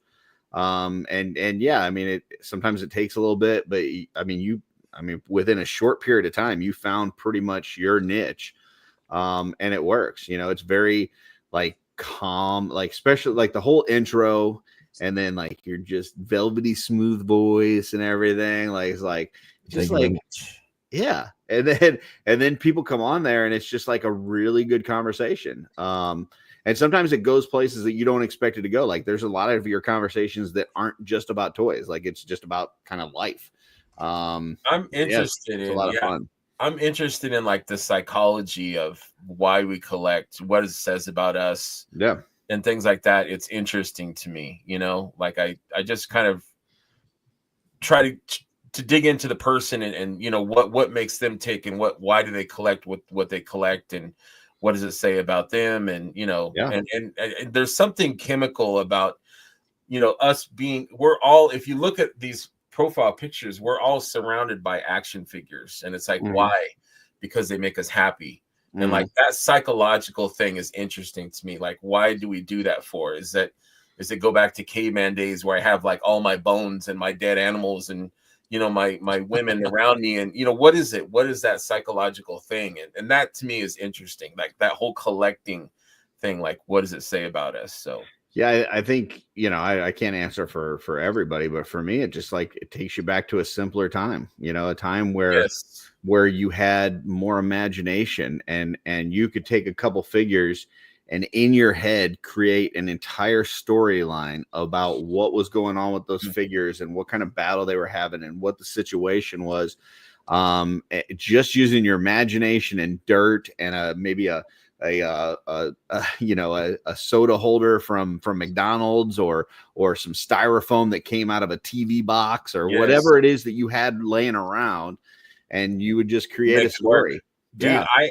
I had got 2 paper plates and stapled them together and cut a hole, and it was a flying saucer. There you go. Poor man toys. You know what I mean? Like, you make it work, Absolutely. I mean, going outside, I remember like borrowing my mom's like gardening equipment and going out and like digging like trenches in the freaking backyard and getting in trouble to play with my GI Joes and stuff. We were just talking about that, Yeah. Mark, you and I, where we would, yesterday on the show. I had gopher holes where I would dig. There was gopher holes. I hope there are gopher holes, maybe snake holes. I don't know, but we were digging holes in the backyard, me and my sister, with these little garden shovels, and like there was a whole like tunnel system that was underground, and then we filled it up with water, which is mean. Sorry, gophers, but we had little figures, and we would drop them in there, and they would have all these adventures. And it was so much more your imagination. Like these days, and I hate to go back to these days or kids these days, like their imagination is provided my for grass. Yeah, it's provided for them. But like back then, it's like you had Duke, you had a transformer, you had some muscles and He-Man, and you made it work. You know what I mean? Yeah. They all went on an adventure, and Stratos was a bad guy because you didn't have a bad guy. Like you put them all together, and it worked because you use your imagination. And these days, they don't have that. It's provided for them, I think. You know what I mean? Like it's not the same. Nostalgia sells so much. The nostalgia works on us. We buy. I think that's why the Four Horsemen and even some of these like independent third-party companies and stuff, or independent companies have done so well, is that there's not that immediate recognizability of that character, right? Like when you see a Captain America, that's Captain America. Like the story, like in your head, like that's who that is. Mm-hmm. But when you see a Mythic Legion figure, yes, there's a bio, and yes, there's some storyline to it, but it can really be whatever you want. Like you can take that figure and you can pop some arms on it, pop a new head on it. It's a completely different thing. You take some of these like the werewolf figures from the different companies and stuff and things like that, and all of a sudden like you don't have to pay attention to the lore. You don't have that immediate recognizability from a child. And so in your head, like they can all play together. Like you said, how we would mix stuff as a kids, you can kind of do that now. And you hear the whole mythic adjacent. All that is just us kind of putting stuff together in the same storyline in our head. Right. And that's what's genius about fantasy, is because fantasy, it could be leprechauns. It could be, walruses. It could be Wolfman. It could be, anything, zombies, it could be anything, and maybe that's why Mythic is more successful than Cosmic. And I'm not saying anything negative about Cosmic, but because Cosmic that's right. We're passing this on to the Horsemen.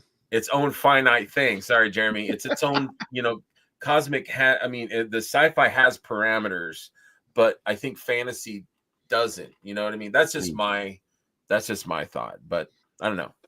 It's all fun. Yeah. For sure. Absolutely. So you guys meet up at Legions Con. We did. Greg talks to Mark because Greg talks to everybody. I do. But Mark doesn't know that Greg talks to everybody. So Mark thinks he's really special. Greg has been making me feel special for 2 years now. So there you go. So you guys form a connection, and how does it come about that you guys say, hey, let's do a weekly show together? We've been talking about it for a while. Mark you had your review show, and I enjoyed watching it, all your toy reviews and stuff. And we kept saying, oh, we need to do something. And then I started New to Mythics and was doing that for a while.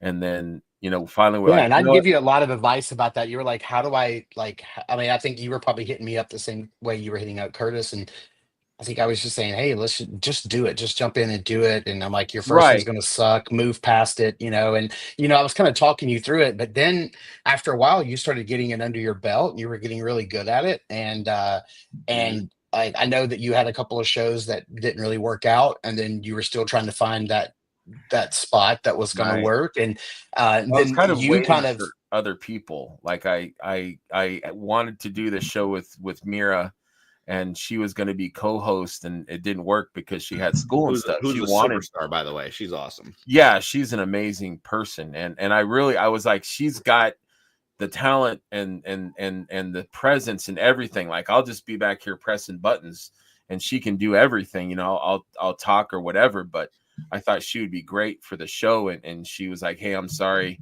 She was like, I can do it. And then after a while, she's like, I can't because I've got school and stuff. And I totally understood that, but it kind of bummed me out. So I was like, well, what do I do? I mean, and I think if you're doing a show that's just you, the way I feel it is like, why would somebody watch me? Like, what do I bring to the table? Am I that presumptuous that people are going to, like, I'm not Curtis. Why would people want to pay attention to what I say? I don't have that charisma. I don't have the eyelashes that can, bring you got the velvety voice though. You got the very, right. very smooth, but you have to kind of get over tones it. You got to get over it. And like, right. And it's like, other people are like, like I've told Terrence, hey, do a show. Like, other, like Rob Zamora, I'm like, have your own show. It's like, who cares if there's 1,000 shows out there? Like, not everyone is watching all 1,000 shows, maybe not, but like, let there be something for everybody, and let there be, enjoy what you enjoy. And I will say, and this is no discouragement for anybody wants to start a show, go ahead and start a show. I will say YouTube's not for everybody. There's some folks, and we've had some folks even, and I'm not gonna name names. We've had some folks reach out to us to say that they'd love to be on the show, and on this show, and we'll get them on, and we'll start asking them questions, and it's all like 1 and 2 word answers, and they're just like, I was gonna ask you that. Yeah, it's like YouTube's not for everybody. Now, that being said, Greg can talk, and I can, like, what I'm saying? Like, if you can talk and you don't have a problem talking, and Mark. So if you can talk, then maybe that helps. You're okay. It helps. Yeah, and sure. I've had a few shows like that where, and everyone I've talked to is great, but every once in a while they're kind of, yeah, sure, no, yeah, and it's like, okay. And then, like when I was a kid, I would, and you just windbag it until you get to something that, Trevor, I don't believe that. Trevor doesn't have a problem talking, so so it helps. Like, if you have that personality where you don't mind, airbagging it and being a jive turkey and just talking and saying your thing, then I think the other thing is too, especially with the format of show that you have, is that you have to have an inquisitive nature. Like, you have to legitimately want to find out about your guest, right? Like, it's not just you're doing a show and somebody's with you and you're going to shoot the shit for 2 hours. Like, you really are trying to get to know who they are as a person, and as a collector and all that, which really definitely helps. So no, I agree. And I like, when I for intern, I was asking Eric when he was doing the thing, and at the end I'm like, dude, I'm sorry if I hope I didn't seem like I was heckling, because I was asking him all these questions, but I was curious about his creative process. And he's like, no, I don't mind you asking, because it makes me feel like you're engaged and people are interested in what I'm doing, instead of him just doing his spiel. He's actually giving feedback and thinking about the answers, and hopefully engaging everyone else. So I don't know, I like to get to know the people that I'm talking to. It just makes it more interesting for me too. Yeah, and I've been wanting to do a live show for a while. I'd been wanting to, I needed the excuse to jump in and do it. Because I had a lot of people that were messaging me and saying, why don't you do a live show? Why don't you do it? And I was like, I hated to commit to a day and a time, because I got 3 kids, 2 boys that are 14 and 11, and my daughter's 6. So like, weekends are tough, because we could have basketball practice or piano recital or drum lessons or dance, or we could always have something going on nonstop. And so I was hesitant to like commit to a day and a time. And if I did do one, I wanted it to be on Saturday morning, but I didn't know. Look at that beautiful skeleton. I didn't know if Greg would be. Actually, this is my Oh, look at actually that. skeleton. He just says actually. Look at this fat boy I'm playing with right here. Look at this guy. This is me as an action figure right here. And to this comment from William, duly noted, and that's why that not every show is going to be for everybody. But kind of what Greg was talking about earlier, you got to find your niche. And for like, there's a million shows out there that all they do is pull up figures and look at them and talk about them, right? Our show is really more about spotlighting people and talking about them. And that's what we like to do because we like to get to know people. We're talking about toys and figures. Yeah, I mean, we're going to talk about toys, but you're probably not going to see as many toys on this as some other channels. So yeah, next time you have us on, if you have us back, we'll just do all toys the entire time. There you go. So Greg like inspired me like with his show to like make me want to do my own like live show. And so I was like, let's do something together. You're free. You have the time. I want to do it. Let's get it together. And then the name was a joke because like he was like, what do you think we should call the show? And so I was just sitting outside one night watching my daughter ride her bike, and I was just throwing him out like joke like names, and I was like, what about double jointed? He's like, dude, that's laughing. It. He's like, that is the one. And I'm like, well, Mythics is not double jointed. And then so this year when I finally had the chance to meet Cornboy at Legion's Con, and I introduced myself. He goes, yeah, you do double jointed with. He said you do the show with Greg, and I was like, I do. It's double jointed, and I was like, thank you for the reveals yesterday because now our show makes sense. The title makes sense. When they finally showed some double jointed Mythics. But yeah, it was just I did somebody on the show one time, somebody showed up and said, I thought you guys would both be like reviewing toys and getting high at the same time. And I'm like, damn, that's what a missed opportunity. Time to get Greg on the show. Yeah. Right. What a G. Yeah. What a missed opportunity that was. Yeah. But yeah, that's how it came about. And I think Saturday was our 33rd show. We even did we did a live show at Legion's Con, which was a lot of fun. We had a lot of technical difficulties. We ended up having to record it on my phone, and then I uploaded it later, but it was a lot of fun. And so yeah, the rest is history. I love this guy right here. He's like he may or may not actually be related to me. I'm not sure. We don't know it yet. It's very possible. The DNA results have not come back. Yeah. You may not want to be related though. I mean, if I get sued or the IRS comes after me, or if you want to marry each other sometime down the road. Right. I could be like, what was that? Know. Was it Woody Harrelson and Matthew McConaughey that found out that they're really good friends, and they found out they're actually like somehow related? Oh yeah. Absolutely. Yeah. Absolutely. Yeah. Somewhere in my mind, maybe it's the moonshine, but somewhere in my mind, I thought you said Woody Allen, and I was like, wait, is that right? Like, what's going on? Yeah. And I was like, no, he said Woody Harrelson. Yeah. Who knows how many people he's related to? So just to kind of recap the stuff that you got going on. So Greg obviously has New to Mythics, which is there's a lot of pre-recorded episodes with individuals where you're having conversations. You're also starting to do a live every other Sunday, correct? Yep. Yes. On Sundays at what time? 9 o'clock? 9 a.m. Yeah. And we're going to have like a myriad of different people every time. So gotcha.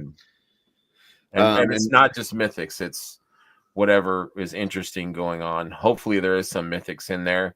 Seems like Jeremy always has some news dropping every few weeks. So, yeah, that's the new thing. And I love live. And you had always said live is so much fun. And I agree. Awesome. I love interacting with the chat. It's so good. Yeah. But it's hard to find the right time for it. And so, that way you don't yell at me when I go on live. But I mean, listen, there's a lot of content out there, and he's not denying it, guys. He did yell at me. I didn't yell at him, but I was called like, me a son of a bitch, I think, or I didn't do that, but I was like, just be cognizant of the schedule because listen, we may have 6,000 people in the cabal, but 6,000 people don't watch these shows. Like right now, you got 37 people watching these shows. Right. If all of a sudden we take this audience of 37 and we throw 3 Mythic shows on at the same time, now we each got like 13 people. Right. I'm just It's giving you shit, but yeah, I love that because we all try to respect each other's time. Like for sure, we don't try to step on toes and stuff. And you had opened my eyes to that because I'm like, let's go live, and I stepped on toes, and I didn't mean to do that. Yeah, but it wasn't anything bad. It's like just being Sunday aware, 9 a.m. That is my wife is going to kill me. Do they do it every week, every Sunday, or they're very inconsistent? Okay. You never know when they're going to go on, and they're not a strictly Mythic channel. So yeah, I mean, it is what it is. Basically, the way I look at it, same thing with like OffWorld on a Friday night. Like we talk about all kinds of different things. So if somebody else went live at the same time as us, whatever, it is what it is. Such a good show. But if it's a strictly Mythic, like I wouldn't want to go to live on with a Mythic show the same time that like Legion's ladies are going on, or the same time that like Legion's Lounge is going on, because then you're completely splitting that audience. Like Mark was saying earlier about specializing in one area. You're specializing in one area, but now you've got two shows that are specializing in the same thing going live at the same time.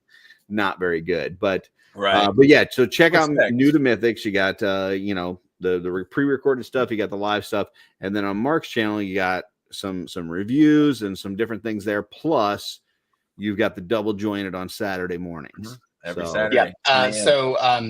So for the last year, because I was really what really kind of spurred this particular decision was, I think, like a year ago when we were seeing the was it the Mythic Legions Reinforcements 2 wave? The way that they did that was, if you guys remember, they give out each one of the 7 different figures to a different channel. And it was like various, like Bill got one, of course, and Toy Bro got one, but then they also give them out to like really small channels. I remember there was a channel that had like 500 subs. Like us. They got they got a Mythic reinforcement to reveal, and I was like, man, like I want to make that my goal. Like my goal is I want to get a Mythic reveal, like even if it's a reinforcement. That's my goal. So what I did was, a year ago I just started I started doing Mythic Mondays. So for the last year, every single Monday, I do a Mythic Legions figure. Nice. And I just about ran out, and then I got my in-stock sale today or yesterday. I got my in-stock sale. Nice. So now I literally had just did like my last figure, and I was like, I need one, and thankfully I did. So so on Mondays I try to keep it Mythic related. So on Mondays it's Mythic Mondays. Wednesdays it can be anything from a G.I. Joe Classified to Mayfex to literally anything. I think this week I'm going to be doing the Muff Toys Protector of Metropolis. Oh man, I want nice. That Clark Kent. I just got one sent from Trevor. I'm waiting for it to come in. I'm so excited for that figure. Ooh. Did you get the blue suit or the brown suit? The blue suit. Yeah, okay. I need that figure. Man. Rob Zamora has the brown suit coming, and a lot of people don't know this, but the brown suit the brown suit does not have the blue, red, and yellow suit underneath. It's got the black suit underneath, which is incredible. That's awesome. It come with the blue suit too, though, or no? I don't think so. I think it only comes with the black. It only comes with the black recovery suit. Yeah. But does it come with the mullet head sculpt? No, you gotta get the mullet separate.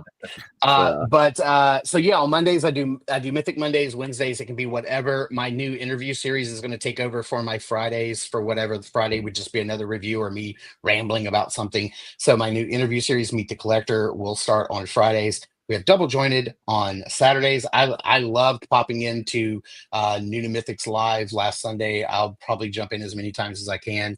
So I like to do that. But that's pretty much it. With my schedule and my young kids, my wife asked me tonight, we were eating dinner, and I had to laugh because she was so right. She goes, I just don't understand. She goes, how many times can you meet the same people and talk about the same topic like all the time? Like every day, my whole life. Every day. Like, haven't you guys talked about everything there is? Yeah. She goes, haven't you talked about everything? Like, haven't you covered everything at this point? And I'm like, yeah, I never talked to these guys before. It's a different group of guys. Jesse, that's like saying to her, like, okay, well, we've been married for how many years? Like, have we exhausted all the conversations that we're gonna have? Like, I was like, babe, you know how many times we talk about where we're going to eat dinner? Right, exactly. Every day we have that conversation. So now I've only been able to catch a few of your guys' shows live because, like I said, I'm terrible at setting an alarm or finding where the hell you guys are. You're a busy man too. But hopefully that's going to get better. But I really loved your like top 10s that you did at the end of the year. But on a normal basis, when it's not kind of the end of the year closeout sale kind of thing, what is the typical format that you guys have? Do you have a topic that you come into the day with, and do you have a certain length of time that people can expect when they join and watch Double Jointed? So it's usually about an hour. Sometimes it goes a little bit further. We start with our weekly hauls, figures that we got from wherever. We show those off, and then after that we'll do a opening. And Mark has names for them, but I forget what they're called. What's the segment called? Double related. So we have double hauls, then we have double unboxings, and then we double down, which is our topic right today. Yeah, so we'll open a figure, and it could be the same figure. It could be the same. Like last week, we both did deluxe Legends, Marvel Legends figures. I did Ghost Rider. Gotcha. He did the Red Hulk, and then after that, we talked about subjects. We might have multiple. Could be a TV show like Star Wars Alkalite. It could be a movie, or it could be what's going on in the Mythic community, or whatever. So it just varies, and it kind of makes it more interesting. And we have a lot of people commenting, and we've got Andy in there, and Brian Carr, and Robbie Z, Rob Zamora, pops in, and Heinrich. Trevor and that just blew me away. Like the very first time Trevor ever showed up. Like remember we were talking about Tigra, weren't we? Talking about don't be worried about Trevor. Trevor shows up in the comment section of every show, even when multiple shows are going live at the same time. Dude, it was like Elvis of everyone, for us, just in case he gets an invite. Like as much as I'm like a YouTube whore, Trevor is like 10 times the YouTube whore I could ever hope to be. Dude, it was like Coolio walking in my Quiznos restaurant. Like I was just like, whoa. Because we were talking about Tigra, and we were talking about we were talking about Tigra, and we were talking about the photography. Yeah. And then like all of a sudden it was like we manifest him. Like he just showed up. Like we were talking about him.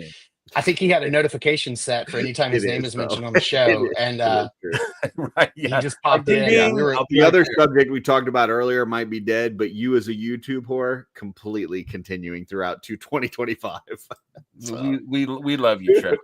Yeah. And the funny thing is that I feel like my legal team makes me to say that the views and opinions of Curtis do not necessarily reflect those. You should have that scrolling across the bottom at all times. Like what Curtis' opinion is Curtis's opinion only, even though it should be everyone's opinion per Curtis. It's so funny because we it always seems to come together, but Greg and I have no plan. Like I got invited to the Latin Legions show a couple Sunday nights ago, and I damn near missed it because I was putting a ceiling fan up. I told them 6:15, and like everybody's messaging me, and I didn't even have my phone on me because I was standing in my daughter's room putting a ceiling fan up on a ladder. And I was like, it's 6:17. I'm like, I'm supposed to be somewhere doing something. I was like, oh shit, I gotta go. I damn near missed the show, but yeah, it was so funny. Like I don't even know where I was going. Oh no, they had a whole list. Like he sent me, like Tony sent me, like, oh, we have this type. It was like 20, like it was bullet pointed. It was so professional. And like Greg and I, like we won't even talk until like it'd be Thursday night, and he'll be fresh, like, "What we keep it fresh." Yeah, he's like, "What are we doing Saturday?" And I'm like, "Oh shit, that's right. We got to figure that out, right?" Like, I forgot it was Thursday night. I don't know. Like, what do you want to talk about? Let's talk about this. But it's so funny how it always kind of works out, because like I may say, well, I'm going to open a Mythics, and he was like, well, I'm going to open a Transformer or whatever. And then on Saturday morning, we start going over. So Friday night, he was like, oh, we should talk about the new, like, I think I messaged him this week, and I was like, we should talk about the new Marvel Legends Maximum series. Jesse, are you stuck? No, he's not stuck. I'm here. Okay, I thought Jesse was stuck. I'm sorry, Jesse. I was like, we should talk about the new Maximum series from Marvel Legends and like what we think that price is going to be. And then he was like, well, I've got a Marvel Legends that I can open. I was like, I got a Marvel Legends we can. So then it kind of like comes together at the last minute, and it all looks intentional, like how they shot Lost. You know, like they were shooting Lost one week, and then they would edit that episode while they were shooting the next episode. And they're like, oh, we should put something in there about this hat, this guy was wearing. And then they look like geniuses, but it's just because they were working on it at the same time they were airing them. So they looked way smarter than they were. And that's us. Like, here's our plan. Here's our plan. I was hoping night, you would get this. Yeah. I don't know if it's the same thing you're going to say, Curtis, but here's our plan. Sunday night, 7:50-ish. One of us is in the studio already, and one of us will message, "Are you coming?" Yeah.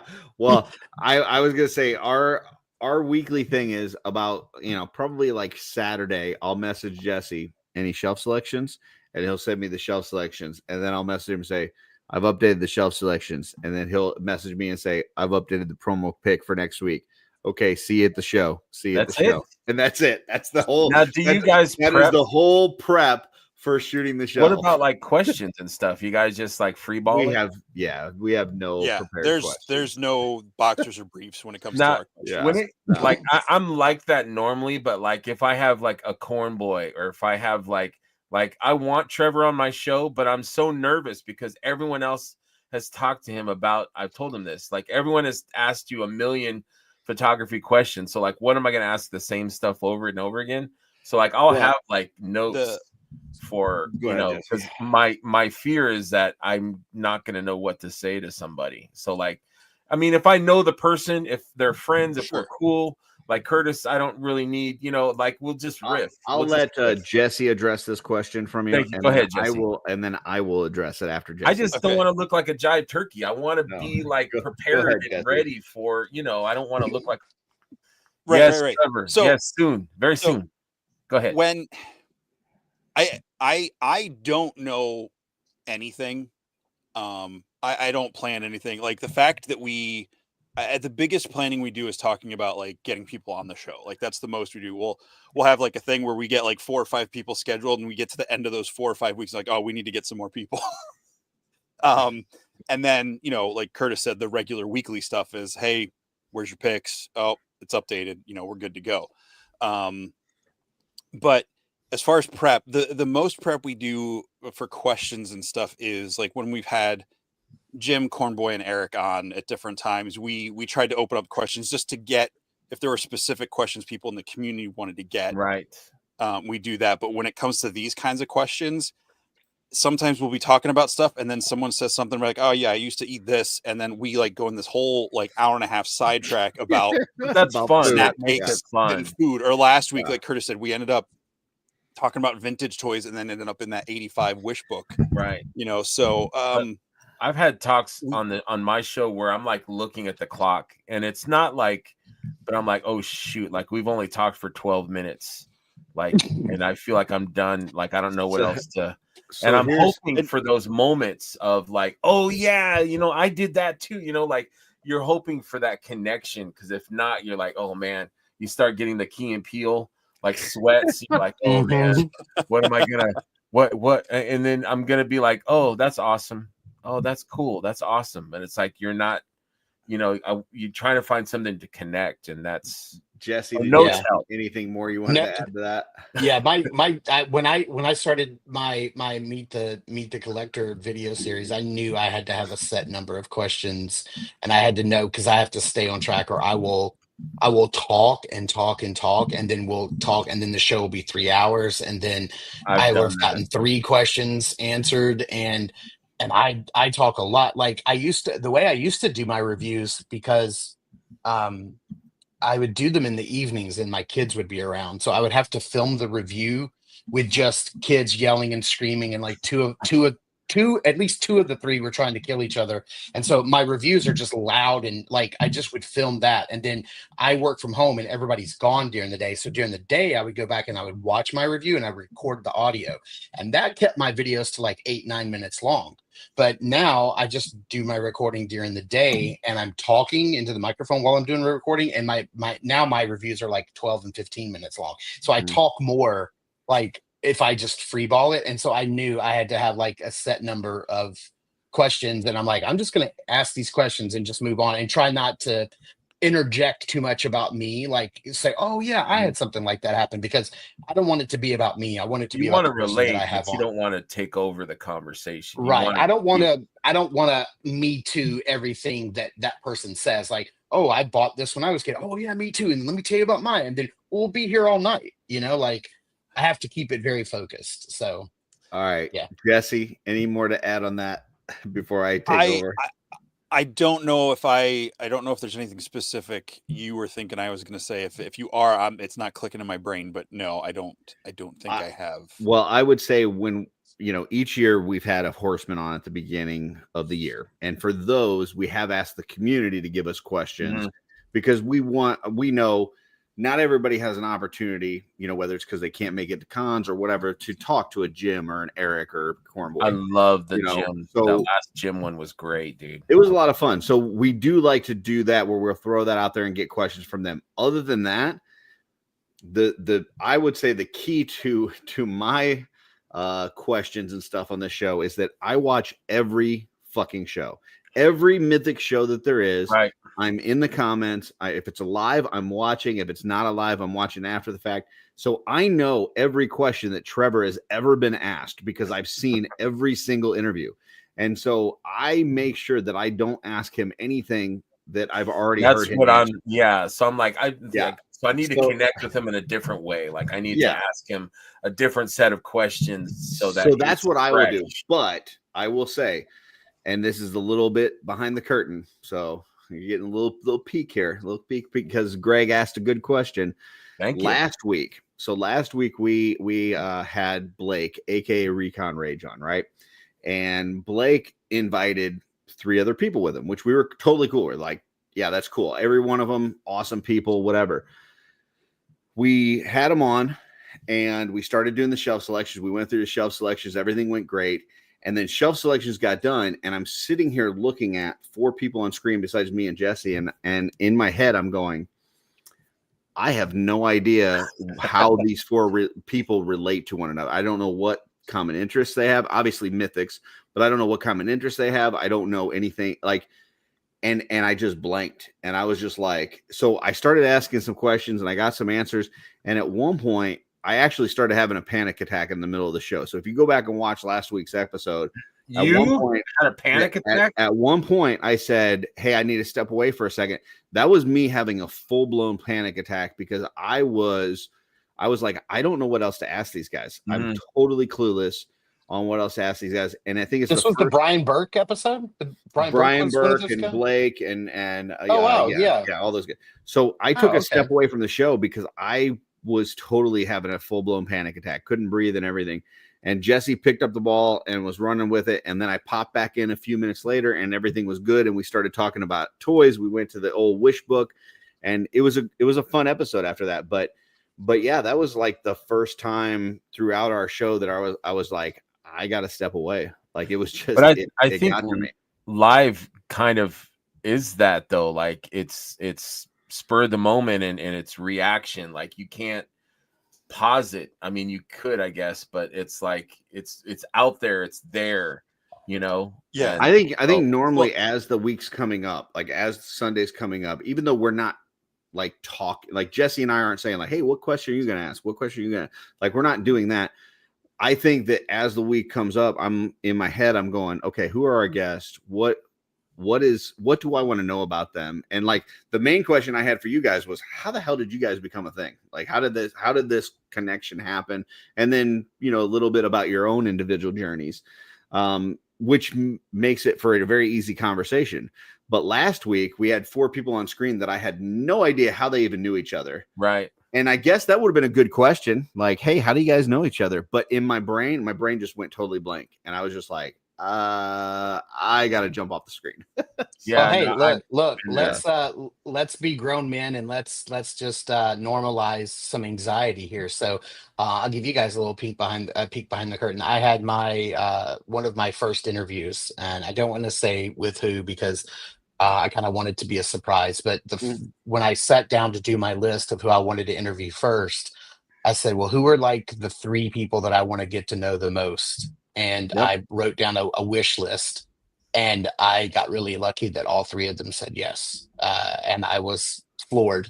And so the first person that I went ahead and did my interview with, it was very intimidating. It's not one of the horsemen, so it's not like that, but it's just somebody that I respect. I could see greatly. How it would be. And I was hella nervous, and I don't get nervous. Like I don't get stage fright. I'm used to being the center of attention.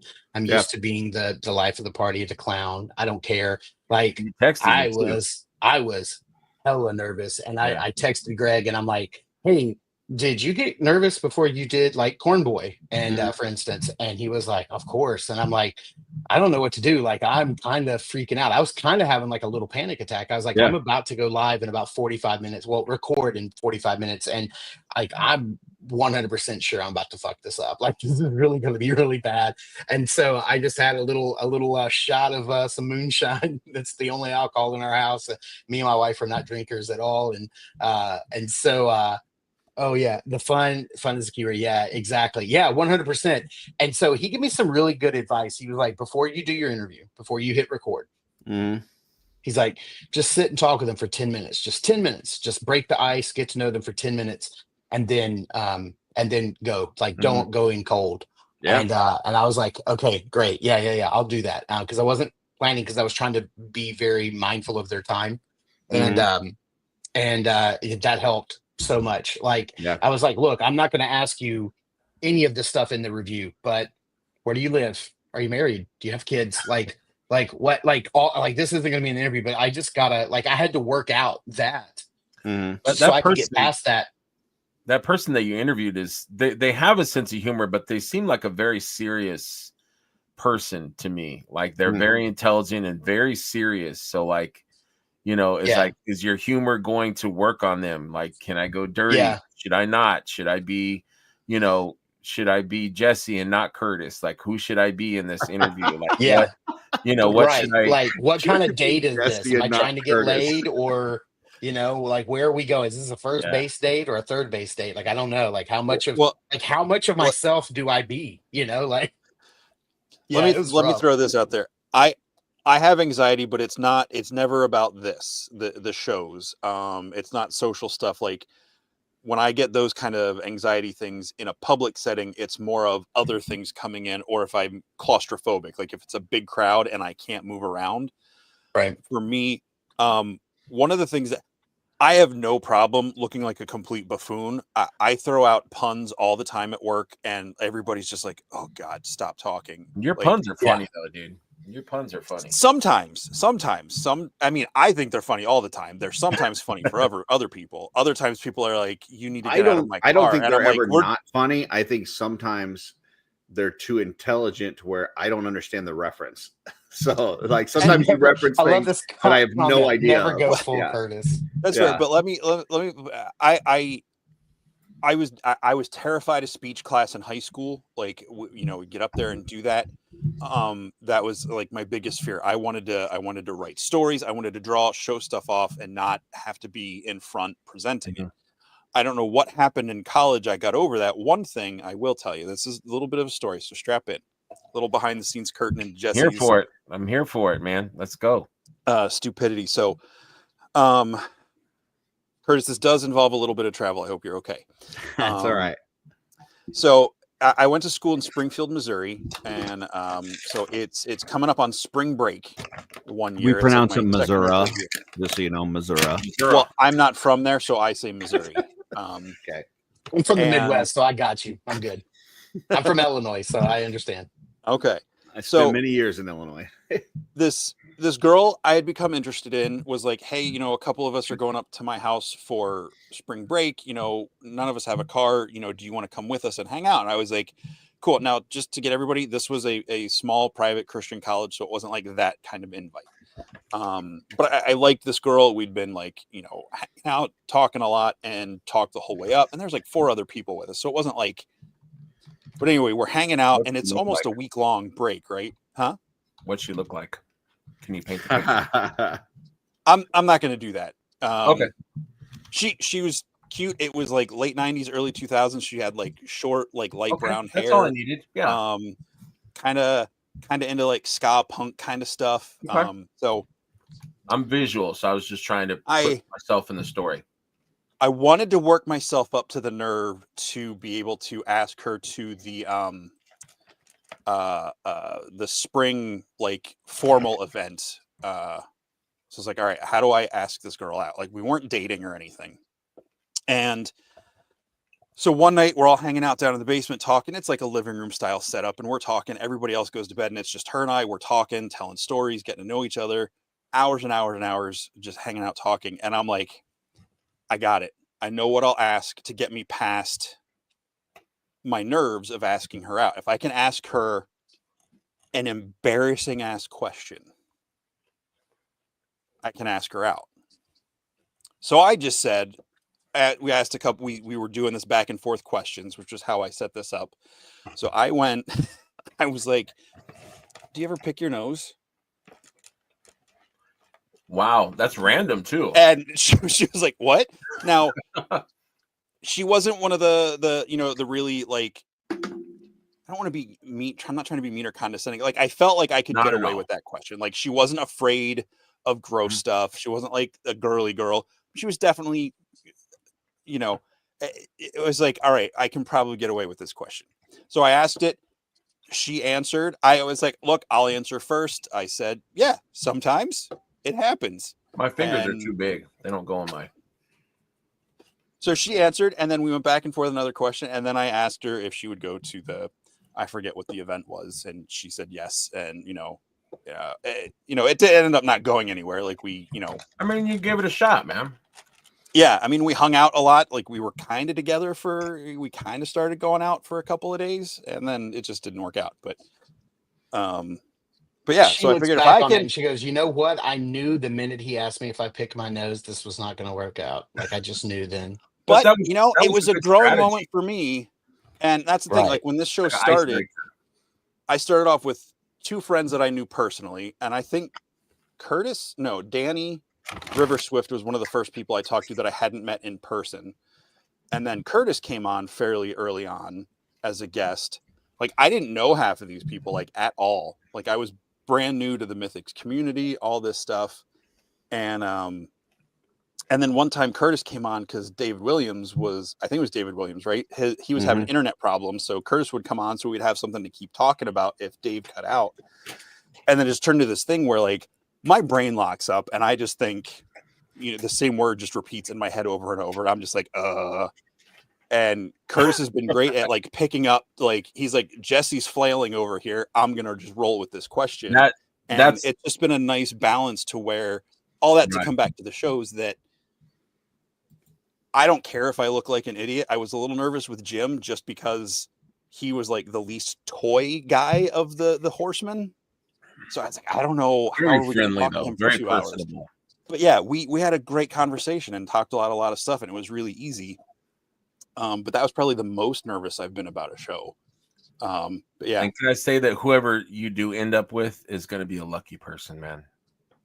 Well, I don't know about that. I'm just saying. Lots changed since that spring break. You're a Jim. 20-something years ago. Dude. You're a good dude. So I will say, you can pick your friends' noses, Joe. You can. They don't like it, but you can. I have also done that. Gross. Helps You if they're pick asleep. other That's people's true. noses. Wait a minute. Let Curtis asleep. do his thing first. Nope. I'm out of this. Like, you got. Is there another story? Yeah, you Should got I to get answer my Greg's names question back? first. Is there another story here that's you pick other So people's when I noses? was in high school at church youth group and stuff, I'd come up behind friends and there's that, that's extra. You can pick your friends, you can pick your nose, you can't pick your friend's nose. So I'm like, it's probably not modern terminology. I was like, bet, right? That's what you would say there a couple of years ago, right? Sure. If you were cool. So I would come up behind my friends, you'd put your hands over your eyes. Oh, who is it? Yeah. And I'd just be like, oh, what? And just stick my pinkies in their nostrils.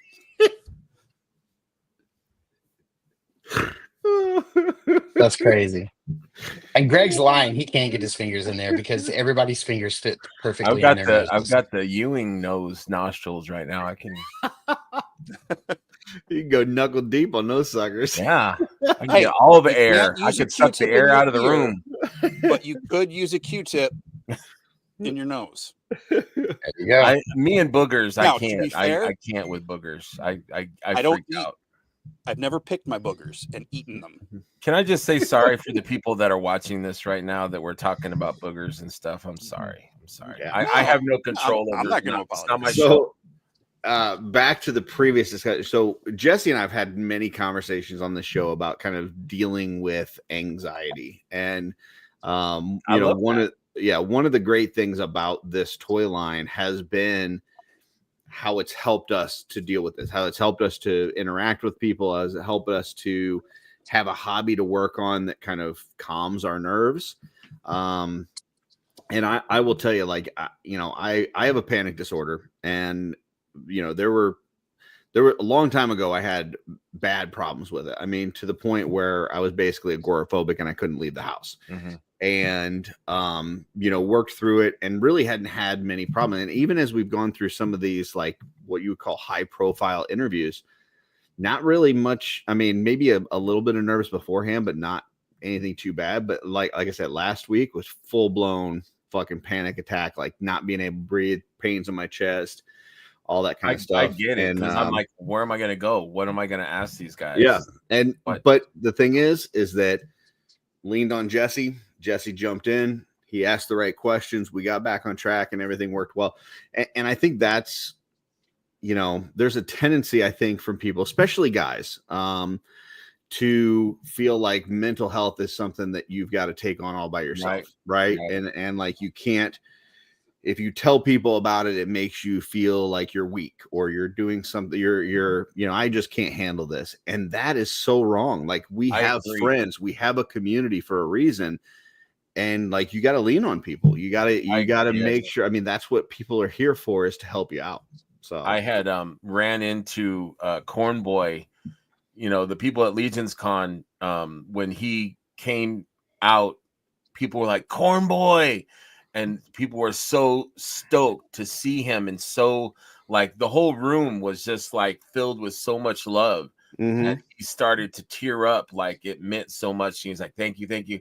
So, like, right after that, I had to go pee because I'm old and he's old. He had to go pee. So we both ended up in the restroom. And I'm like, dude, I go, that moment was, he goes, no, I was a pussy, man. I was a pussy. And I'm sorry for sharing that, that might be a private thing.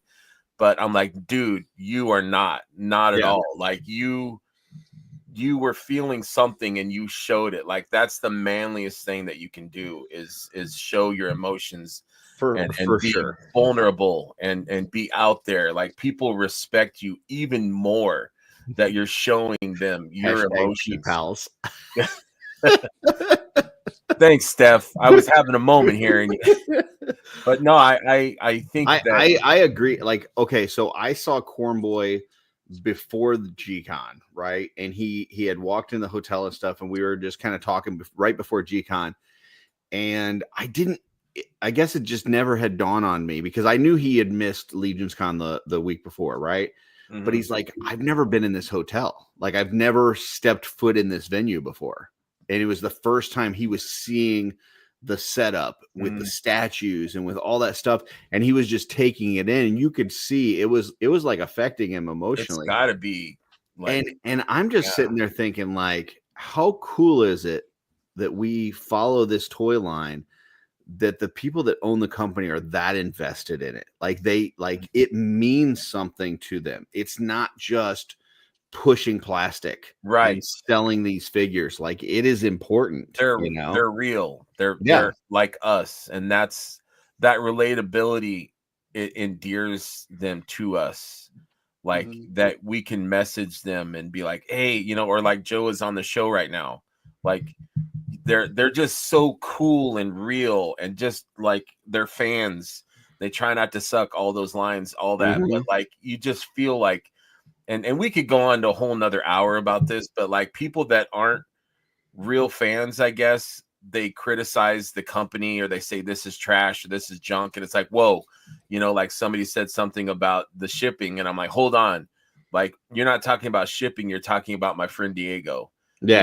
Stop. Like, that's, but them being real with us and being human and being open and being friends to us, like, that endears me to them. Like, I love these people. They're my friends. It's not a toy line. The toys are rad, but like, the people that run it, that make this stuff for us, that keep these surprises and make these figures for us. And they love to see our expressions. That Joe V loves to, like, I've got a picture of him holding the little tiny dragon as he's going out. He freaking loves that job. That's like, that's got to be such a rush, you know, to feel like that excitement and the love and the, you know, it's well, and that's what's so great about that whole studio. Like, I mean, you see Joe Vassapolo in the Legion's chat on Friday night. Sometimes you'll see him in the customizing studio on Sundays. Like these people, happy birthday also, a lot of the folks that work at the studio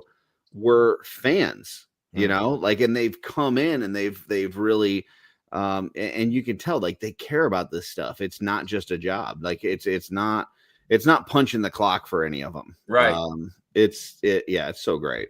So yeah, absolutely. Just real people, just quality, like, and that's what's so unique. You know, I told Cornboy this, like, this community is an anomaly, and like you guys as a company it's not normal in a good way. You know, you guys are just like, there's so much good there, and Bradley had touched on it a little bit, and that Eric is family is so important to Eric, and so like when he's at work, his work team becomes like family, you know, and so that I think permeates to us. So like they hire people that, you know, like I love Joe's story about how he just kept showing up, you know, like he kept picking up his toys and stuff. Like I love that. So eventually they're like, well, you know, I don't know the exact how it went exactly, but you know, they surround themselves by their friends and they become family. Like they all go to Red Robin and they eat dinner together, and they, you know, like at the shows, like they'll all leave and go have dinner together, like they're family. And I love that. And I think that permeates to, you know, us as fans as well. Like we're all like a big family. Guaisagway says here, I always get emotional, and damn, I cried leaving Legion's Con. Listen, G is an emotional dude. It's all heart, and that's not a bad thing. Like there were some folks at Legion's Con. Guaisagway is definitely one of them.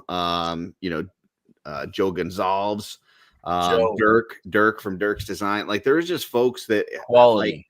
Like you got to make it 12 months, you know, from one Legion's Con to the other. You got to make it 12 months. And there's some shows along the way that can kind of help fill the gap. And there's Legion's chats, and there's customizing studio. There's some ways to kind of get a little tiny fix of that community in the meantime. That's totally what you got to wait 12 months to get there. And I tell you what, you get there and it's like, man, I got to fill my bucket, and I got to spend time with these really just cool people and fill my emotional bucket, because I know it's going to be 12 months before I see this entire group. I may see them in little spurts. I may see this person and I may see a couple of these people, but it's going to be 12 months before I see all of these people again. All together. And yeah, you guys just got to fill that emotional bucket. He comes back and says, you guys are the best. The love is genuine. Back at you, G. Little G. He's like, I can't go a whole year without some Greg. Like, I have to. We made it a point last year. We're like, we got to meet somewhere, because I'm way down in Florida and he's way up in Michigan. And so we're like, we gotta figure this out, because I need a bear hug. And so we made it happen so that we could meet up, you know, outside of Legion's Con, and just having like a meal in the pub, or sitting by the fire pit, or you know, whatever, like sitting next to somebody at G-Con and just like, what did you think about that reveal? What did you think about that reveal? You know, like all that shit, man. It's just so cool. Yeah. And it's like, yeah, there was a 11-month gap in between, but like we all just came back together. Like we seen each other all the time. Yep. And I think that's what's cool about these shows, is the shows kind of connect, you know, some of us, that we're all able to, like, you know, oh yeah, I saw Joe G on this show, or I saw, I just saw G on, you know what I mean? So we all kind of connect in that way too, in between the shows. Benny says he's lucky he gets to see me every day. Yeah, you get to see me on YouTube every single day. That's true. I don't think this year I didn't think I was. I don't think anybody gets to Legion Con and they're like, "Who the hell's that guy?" I don't get to see him at all. Yeah, this year I didn't. You know, Greg and I weren't going to be going. He was going to be getting married right close to Legion's Con, and so we were like, oh, you know, I was going to go up for the wedding. Me and my family was going to travel up for Greg's wedding, and then he said, "Hey, we're going to get married in the summer, and we're going to travel, and we're going to Legion's Con." And I was like, "Let's do it." And so me and Greg will be back at Legion's Con this year. I'm very happy, and I get to come back and see everybody again. That's awesome. Third year in a row. It'll be my third year. That's really cool. I did want to pull this back up. I know Jesse put this up here. Trevor says his entire year centers around hugging Curtis Everett. Hugging is one thing, but he also gives me a kiss the last 2 years. I've heard and about this. on the cheek, or yeah, it's on the cheek. or? But he did say the beard kind of messed with him this past year. So next year, I'm just letting everybody know, I'm going to be sporting the beard all year until November. When it gets Legions Con time, I'm going goatee. Get a nice clean shave here on the side. Make a landing zone. I may even write like in Sharpie, like Trevor landing zone, like right here. Of brute. You should shave everything but like a little landing. Just a lip, like a lip mark right here. Is like a circle. You're just gonna like get a tattoo or some like face paint that's like, instead of the H in a circle, it's a T in a circle, like a helicopter landing pad. Yes, little tears right here. All right. Well, hey, Trevor, you don't have to worry about the beard next year. It's gonna be there's gonna be a clean spot for you. So yeah. I can't wait for that, man. I hope I'm gonna grow more facial hair.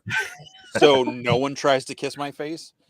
Jesse's gonna go like the dad from Teen Wolf. He's just gonna be Oh, hey, son. Yeah. I bet you got some questions. Yeah, exactly. I love that movie. Never gets old. I've never seen it, so I don't understand those references. What? Oh my gosh, Jesse, come on. You've never seen Teen Wolf? No. I mean, the end of the movie is one of the best montages out of all montages in the history of montages. So, yeah. All right. Yeah, whatever. That's okay. That's okay. Not judging. It's okay. I'm not. We it's not listen because and don't It's judge. one of those ones that we'll have to watch together. I'll watch it with It's you. one of those ones that I think it was just at an age rating that was like not accessible for me at the time, so I didn't even try. And I don't think there was anything really. What was the other one? Oh, we got to watch Three Amigos too. They tried to get me to watch it yesterday, but we did others. We talked and put other things on the TV, and Purple Gang Gang. Yeah, Mesquite Con. So, Let's either watch Three Amigos or Teen Wolf, one of the two. If it's a Mesquite Con, I'll be there, man. Nice. I'll be there. What about you, Mark? You coming to Mesquite Con? No, that's too far north for me. I can't do it. I'd love to hit Where that. are you at now? I'm in Tallahassee, Florida. Oh, you're way down there. Part of the country is completely on fire. The other part of the country is completely snowed in, and I'm out here like cleaning my pool. Just like, anybody want to go swimming? We got like 3 feet of snow. So we actually, school's going to be closed this Wednesday because we're having some frozen precipitation is possible.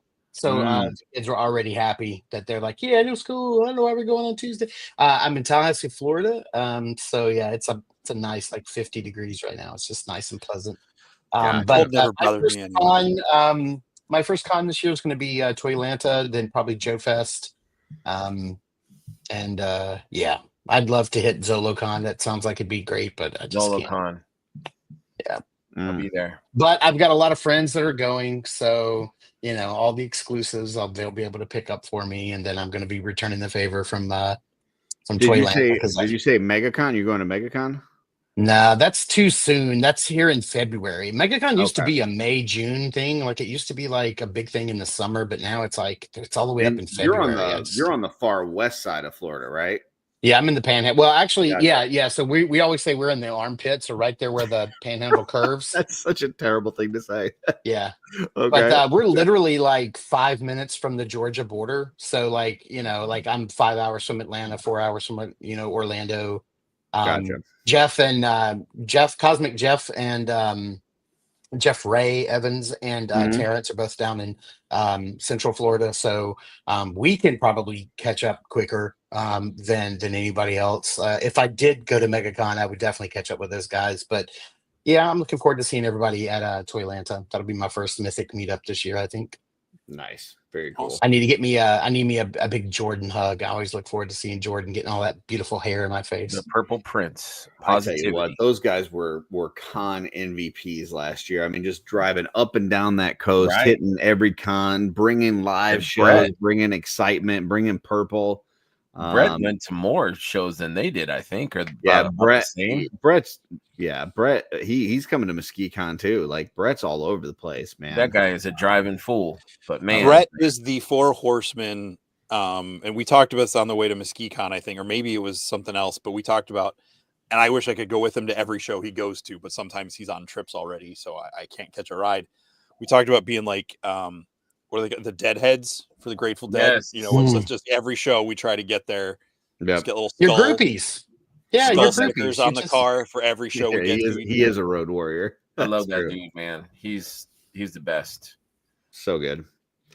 Yeah, you know, that was one of those like I would love to be on the East Coast, even for one of those shows that I'm not vending at, that I could just be in line, because that whole like getting in line early thing, like being there with like the Orkins and the Gonzaleses and Brett and like all those like people at the front of the line that line up way early and they're just sitting there waiting for the show to start, and they're just talking and hanging out. So much fun, dude. I think that would be an amazing show. Like if they just did that, like each time that they go to a show and they're like, I don't know what you would call it, like line talk or something. I don't know, but like something where you just have like a live show of just the front of the line and what kind of conversations happen and how it goes. Like I think that would be so much fun. Yeah, I mean that's how my show started, was just talking toys.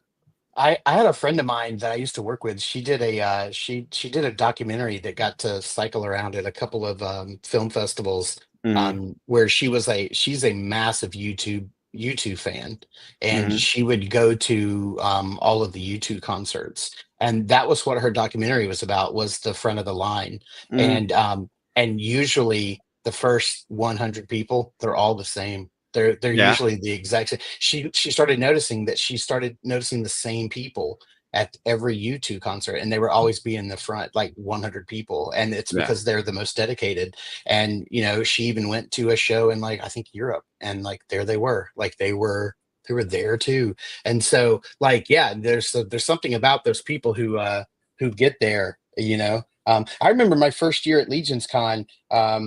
There was a guy who, like the morning, like the doors were getting ready to open that Saturday morning, and I walked to the front of the line. I was probably like 50th or 60th in line, and I went to the front of the line, and there was a guy sitting there. I was like, "When'd you get here? Like 5 or 6?" And he goes, "Oh no, I got here at like midnight last night." And I was like, "Did you get a room?" He's like, "Oh yeah, I had a room." He's like, "But I slept out here in the hallway." And I'm like, "Okay, so you paid for a room at this hotel, and then you slept in the hallway to be first in line?" He's like, "Yeah." And I'm like, "Yeah, that's crazy, man. Like that's like such dedication." Like I envy that level of dedication, because it's like if you went to a hotel and like, "Hey, we're full up, we're sorry, but you can rent a room and sleep on the floor," he'd be like, "I ain't doing that."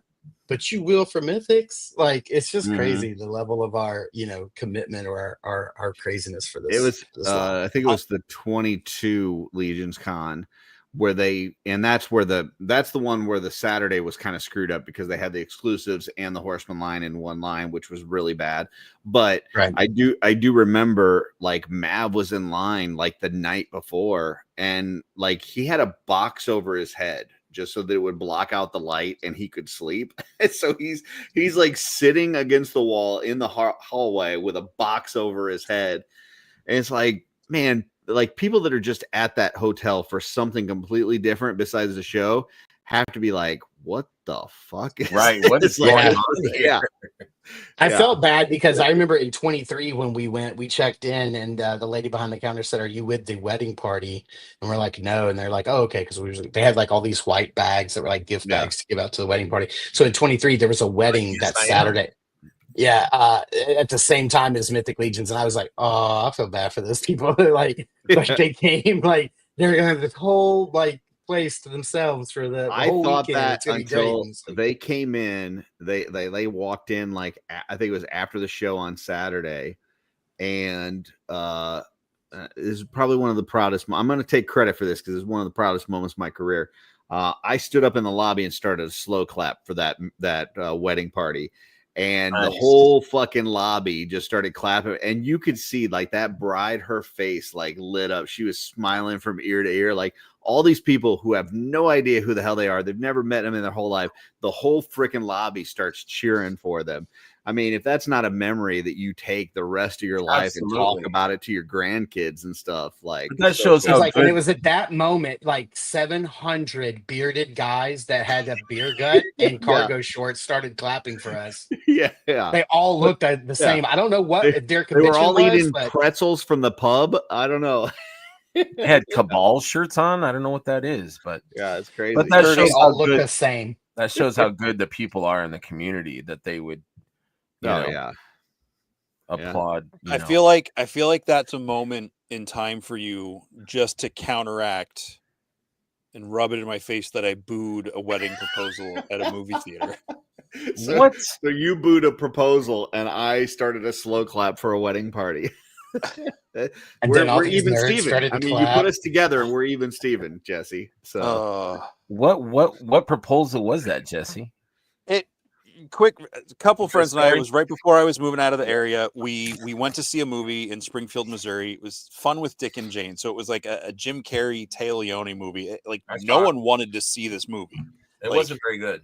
Wasn't No, very it was just the only thing out, and we wanted to go see a movie before I moved out of the area. So we go, and we're sitting in the theater, and like the lights are on, not like the normal dim lights where you can barely see a seat, but like the full theater lights are on, and there's like a family of four. You know, it's like, you know, older adults, and then like two probably like 20-year-old somethings, a couple rows down, and there's like another person towards the back of the theater. But it's just a slow night, and we're just sitting there, and like none of the pre-show stuff is playing. So none of the like trivia or like, hey, come get snack. None of that's playing. And we're just sitting, and it's taken forever. And this was 20 something years ago. So it wasn't even as long of a pre-show time as they are now. And all of a sudden this video starts playing, the lights go down, and it's this dude like sitting on the beach with like his glasses on. It's clearly like a home video, and he's just like staring out at the ocean at like sunset or something. I'm like, what the crap is this? And then just like this cheesy 80s rock love ballad is playing. I'm like, what is going on? And like the whole song is playing, and this guy gets up and he starts like walking down the beach. I'm like, is this gonna be like a car commercial or like, you know, some sort of like a prescription drug thing? Yeah, I was waiting for it to turn to something where like all of a sudden the little lizard jumps up and he's like, oh, you know, that just took a long time, but we can save you money by switching to Geico or whatever, right? So I go, boo. A second later, the camera pans down and there's this giant heart like drawn in the sand with like the initials. And it's like, will you marry me? And I see the guy 3 rows up, like get on his knee. You and I'm like, suck. oh my gosh. Get out of here. I like Start the dropped movie. down. I dropped down into my seat. I was so embarrassed. My friends are sitting on either side of me and they're both going like this, pointing at me. And the people that they were so good hearted about, they were like, oh, we're sorry. Thanks. You know, and like, cause they were clearly happy. She said, yes, obviously. But I was just like, who, at the end, we walked out. My friends were giving me shit. And I'm like, who does that? Who shuts down a movie theater? Dude, let me give you a little, like, let's shift the perspective a little bit here so you can feel better about this. If you think about it, like, let's pretend that we don't know, because we don't know. Maybe these people are still married. They've been married for 20 years or 19 years or however long ago it was, right? So they've been married for 20 years. They probably tell everybody they know about the time when he proposed to her in a movie theater and one jackass yelled out, boo. Where is I he remember- now? Where is that guy at now? Like they probably, Hopefully you he's not a probably have Legions fan. made it. You've made it into their family lore. I remember Dane Cook used to have this joke. He's like, anytime I see a kid eating an ice cream cone, I just walk up and I just slap it out of their hands. He was like, that way, he's like, it seems mean, but think about it. That kid will remember me forever. They'll be like, you remember the time that guy slapped that ice cream out of your hand for no reason? Like, yeah, that was me. I live in your head Curtis forever doing now. that. I could see Curtis doing that. No, because he's gonna clap for the bride and get that. So here's what I have to say about Jesse's booing of the marriage proposal. For over a year now, I've thought, man, that's a jackass move. Like just a jackass move on Jesse's part to boo this wedding proposal. And then it wasn't till like a week ago that I found out that the movie was Fun with Dick and Jane. And that's when my opinion completely changed. And I was like, if you're proposing to your future wife and your life together is starting at the movie Good question. Fun with Yeah, Dick that's and good. Jane, you deserve to be booed. I don't care how much heart went into that. If that's the movie that you picked to propose to your future wife, you deserve to be booed. And so even though for a year I thought Jesse was kind of a jackass in this situation, I'm now behind Jesse 100%, and I would have 100% booed with him in that situation. I agree with you. That is I've been not like, how I'm gonna wait if a you're week trying to make for a a lady's better dreams movie. come true and you're trying to make her feel special. That is not how you do What could I do that would really set this apart that she would remember? it. Right. You know, Not to a not Jim to Carrey counter, movie. That's not to undefend myself, or devil's advocate myself. The heart did say D and J, so I wonder. Yeah, TJ is saying it. I think their names might have been Dick and maybe Jane, they which were is Dick sad and Jane.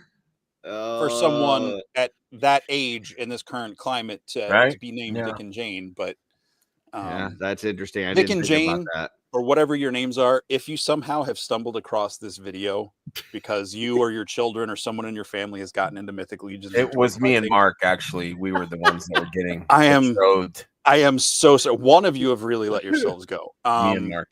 Sorry. Just one. I'm very sorry for booing your wedding proposal, but can you blame me? I didn't know. It wasn't until after I booed, and it wasn't like a big, strong, nasty boo. It was just kind of this like that really lame, like when someone actually does good, but there's that one dick in the background that's just like, oh, that kind of sucked. Boo. It was like that. Trevor, no, you scared Mark away.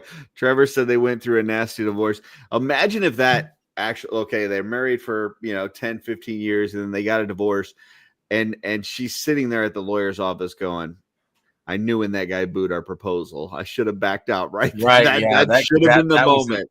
That was my opportunity to run off. But Fortune of doom.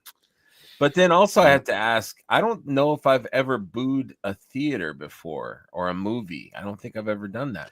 I've never really booed anything like with any actual intent except for that one moment.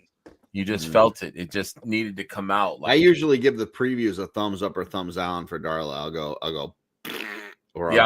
I'll look at my Rhiannon and I'm like, no, we're not. Don't ask to see that movie. I don't want to. I don't want to see that. So I'm sorry to that couple, whether you're together or you separated for whatever. If I had anything to do with that or made you feel bad, I'm sorry. Hopefully the adrenaline was so pumping in your ears and your heart you didn't hear me. The heart on the beach. Yeah. I'm sorry that you reminded me about that movie. Please come back to the show. Unless you had to go, and that's cool. Oh, all right. Yeah, I'm that a jive turkey movie. That is a jive turkey movie for sure. All day. Yeah, okay, he's back. There he is. Dave, my cred just dropped. What? How can it be more than 0?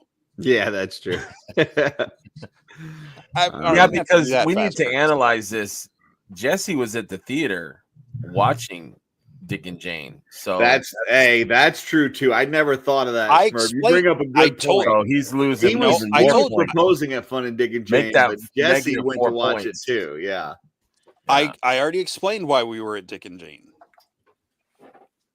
Moving. That was like our group. That was our group thing. Like that group of friends, we saw movies together. That was like the thing. And it was if it's a bad movie, were you like Mystery Science 3000 it? I mean, we're not assholes. We don't talk during the actual movie. Just anything before the feature presentation comes up. Lame. You guys were hecklers. You were hecklers at the. Mike V says the only time we yelled in a movie theater was "Holy shit!" when Samuel L. Jackson got eaten by Andy. I tell you what, that was a surprise. Like I thought he was the star of the movie. And then, you're like 10, 15 minutes in, and he gets eaten by that shark. You're like, oh my God, what the fuck is this? Total subversion. They're like, this guy is not good. I love it. I love Trevor's comment. He went to the movies to see Dick and Jane, but's never seen Teen Wolf. When Teen Wolf came out, I didn't have the ability to drive myself to the movie theater. I lived out in the country. I couldn't walk to the movie theater. They showed that on TV. Good. Come on. Yeah. Good point, Trevor.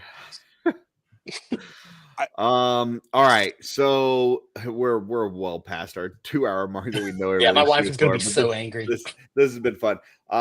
So next Saturday, you guys got a topic for next Saturday, or just kind of we'll figure it out Thursday whatever night. happens. Okay. Well, what else you got going on this week? We'll start with you, Mark. What else you got coming up this week? Let's see. So tomorrow, so Monday, I'm off. I work at a university, so we're off for Martin Luther King Day, and I have got a buttload of mythics. I don't know, so I will probably do one of my armories reviews. Probably this guy, because I did not get a green knight at Legion's Con, so it's either going to be this guy or this guy, because I didn't get any of the brown armor there either. So Curtis says probably one of those tomorrow. Right, Curtis? I do feel the price on the in-stock sale is a little high. Yes. Yeah, I feel like if we get into that conversation, we'll be here for another hour. That's going on. I retract That's that. going on for tomorrow, Wednesday, probably Protector of Metropolis. So excited for that figure. Is a good name for a show. Now, did you get the blue suit or did you get the brown suit? I got the blue. I got the blue suit. Yeah, I wanted to go with that classic. And then also I didn't get this either, but like I think the brown suit was like limited to like 1,000 pieces. I don't know why they would do that, or 500. It's something ridiculously low.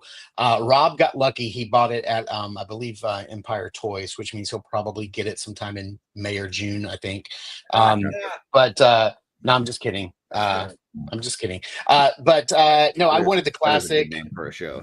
But Load of Mythics, yeah. That is an actual measurable unit of measure. It is. Per Mythics. Yeah, it's 126 US gallons. Yes, because that's exactly how many. That's the world record that somebody has put inside of themselves. So that's why. So that's going on. I really hope to have my first Meet the Collector go up this Friday. I really hope that happens. That would be fantastic, because I have my next 2 interviews this week, because I really want to get that launched. But that's it. I'm going to try to survive our blizzard that's apparently coming. I don't know. I have seen snow in Florida once in the 30, 25 some odd years I've lived here. So we'll see. But I'm from Illinois. I know what snow looks like. It's no big deal. But yeah, it'd be really good if we had some stick for my kids. They would probably really appreciate that. That'd be cool. So yeah, that'd be cool. Well, I think on OffWorld this week we're supposed to talk about like Arctic figures, like your favorite snow toys across the years. That was another. I know we were talking about like using your imagination earlier, but like any kind of toys that you could take either in the bathtub or that you could take outside when it snowed, like those were freaking cool, because it was situational. Like you can't just, you're not gonna play with like a wetsuit, like just outside, but in the bathtub, heck yeah, like that's heck yeah. Swimming pool or bathtub was great. Greg and I have had this conversation. It's one of the things we have in common is that anything with a grappling hook for me as a kid, that got me. If you had a rope, and you could slide down it or climb up it, I was like, that's all I needed. That's all I needed. Spy Commanders. Oh, hell yeah. Oh, for sure. 100%. Even last year I went to what show was that? Joe Fest, and there was a guy, there was a group there selling what are they called? I always forget the name of these things. Where you slide like a zip line. Basically for Joe's, it was made out of metal, and you had that like it's got like 10 feet of rope, and like I have that thing strung up and I'll have them sliding around. Favorite snow figure would probably be G.I. Joe. It'd be probably Iceberg. Was it Iceberg that came? Wait, no, was it Stalker? Was it Snow Stalker that came with the canoe, the little white canoe? I don't know. I'll have to look that. That's probably my favorite snow toy. Andy would know. Yeah. That's probably my favorite snow toy. Back to me. Yeah. New to Mythics. New to Mythics. I'm giving Mark some shit. Tuesday we're having Gina on for New to Mythics. Nice. And then next Tuesday is Cornboy, and then Michael Xavier after that. So I got some good shows coming up. And then we're going to have New to Mythic live on this coming Sunday. It's open to whoever. I was going to ask Jesse if you're free on Sunday morning. I don't know. I'll hit you Yeah, up. it was Stalker with the kayak. That's right. I looked it up. Yeah. And Yeah. I've got Brendan might be on. Ed might be on. Gina said she might be on Sunday. So the invitation's out there for whoever. But you and Brendan, you guys got to be nice, Curtis, if you're going to be on. Me and Brendan are always nice. All right. I don't want any, you know how you and Trevor last time Trevor gives me a kiss every year at Legion's Con. So I'm just saying you gotta play nice with the people that I have on. We love each that other. means you gotta wait to have Curtis and Trevor on until November. Yeah, I've got the only photo proof that Trevor loves me. So. No, I know he does, but you have a way of poking people. You're a poker. So I will say if you go back and watch the last Mythic New to Mythics live, I wasn't the one that brought up that subject. So just want to point that out. All right. Yeah. You know I love you, man. Same. But yeah, we're both me and Mark, to speak for Mark, we're honored to be on your show. And it's been awesome, man. It's been a lot of fun. Mark's my brother, and I'm grateful that we have we're able to do shows together, and I'm grateful for everything that we have. Grateful for this community and for the people that are still up at 10:45. Thank you guys very much. And, thanks so much for having us on. Honored to be on your show. Also, this is one of the best shows out there. So Greg sent me the thing. He's like, "Guess what we're doing next Sunday?" And I was like, "What? Are you kidding me?" Your alarms, 10 a.m. Saturday mornings. Be there. All right. Be ready. Double jointed. Me and Greg, we're gonna be bringing the organization. That's what we're bringing. But don't search double jointed. Search Saturday morning toy collector, because you're not go to Saturday morning toy collector. Click live. That's where it'll be. And I'll try to do better about putting the notifications up there for the next show. I'll try to do that. So you're gonna find like contortionist, like doing like crazy pretzel things, and you're gonna be like, that's not the double jointed. While smoking weed. You got people pulling their fingers back all the way, and it touches the back of their hand. Like, no, that's not what I'm. No point of me is double jointed at all. Like I have no double me neither, man. Yeah, thanks for both of you for having us on. I really appreciate it. It means a lot. It's an honor. We appreciate it. And thanks for everybody in the chat. You guys have been amazing. I've been reading every one of them. It's been great. No jive turkeys here. For sure. So we're gonna put you back. Yeah. Well, yeah. We're gonna put you backstage. If you've got to run, we totally understand. It's been a long show, but if not, hang out back there, and we'll be back with you as soon as we close it out. So, thanks, guys. Appreciate it. That was a lot of fun. I really enjoyed it. It was a lot of fun. Yeah, I realized I asked Schmerber if he and Mark would want to be on, and I never messaged Mark. And then I was like, crap. Does Mark even know? And then I tagged him last week in the post when I tagged him like that he was going to be on. I was like, I never talked to Mark. I just assumed Greg talked to him. And then he like shared it and said something about being on the show. I was like, okay, he's going to be there. I felt like such an idiot for not actually talking to both of them. I think Mark has the best glasses like in all of YouTube. And I think he said they're like something that goes over his glasses, like but yeah, they're so cool. Yeah. Two great guys too. They I really and this is not just me, listen, you know me, I don't blow smoke. Like, if I think somebody's a turd, I'm just gonna say they're a turd, right? But I really enjoy their show. Like on Saturday mornings, like it is the most fun I've had on Saturday mornings since watching Saturday morning cartoons as a kid.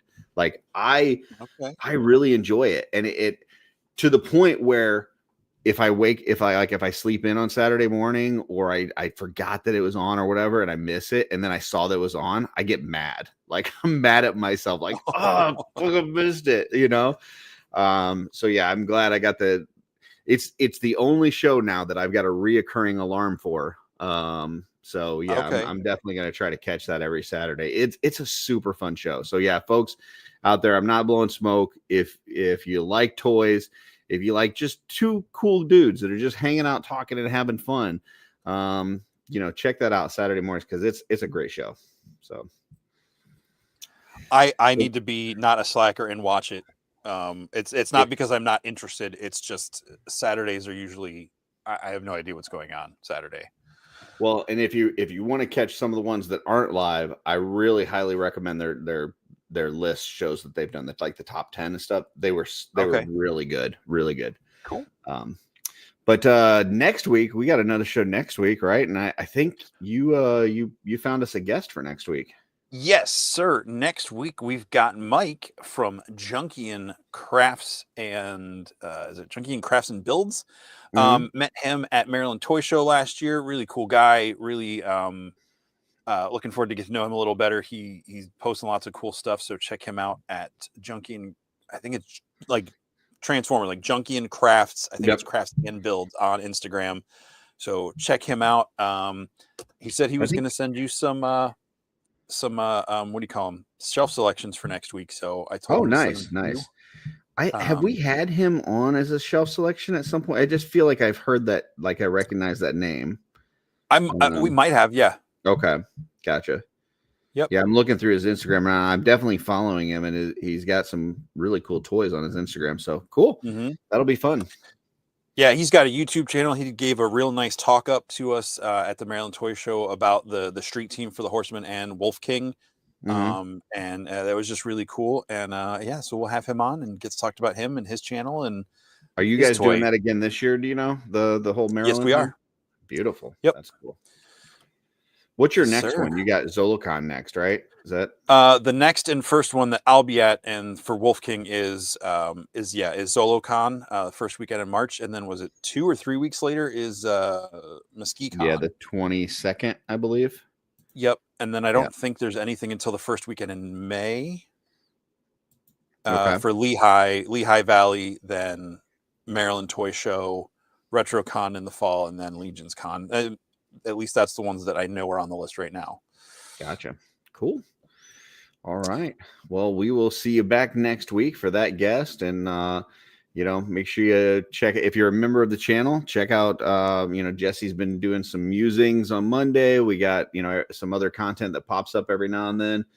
OffWorld, we've got the Legion's Quest that's going on, which is our D&D campaign. We've got the show every Friday night. Never know who's going to appear there.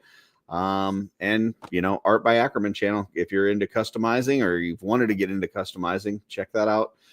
Got something posted, pretty much Monday through Thursday. So thanks a lot, folks.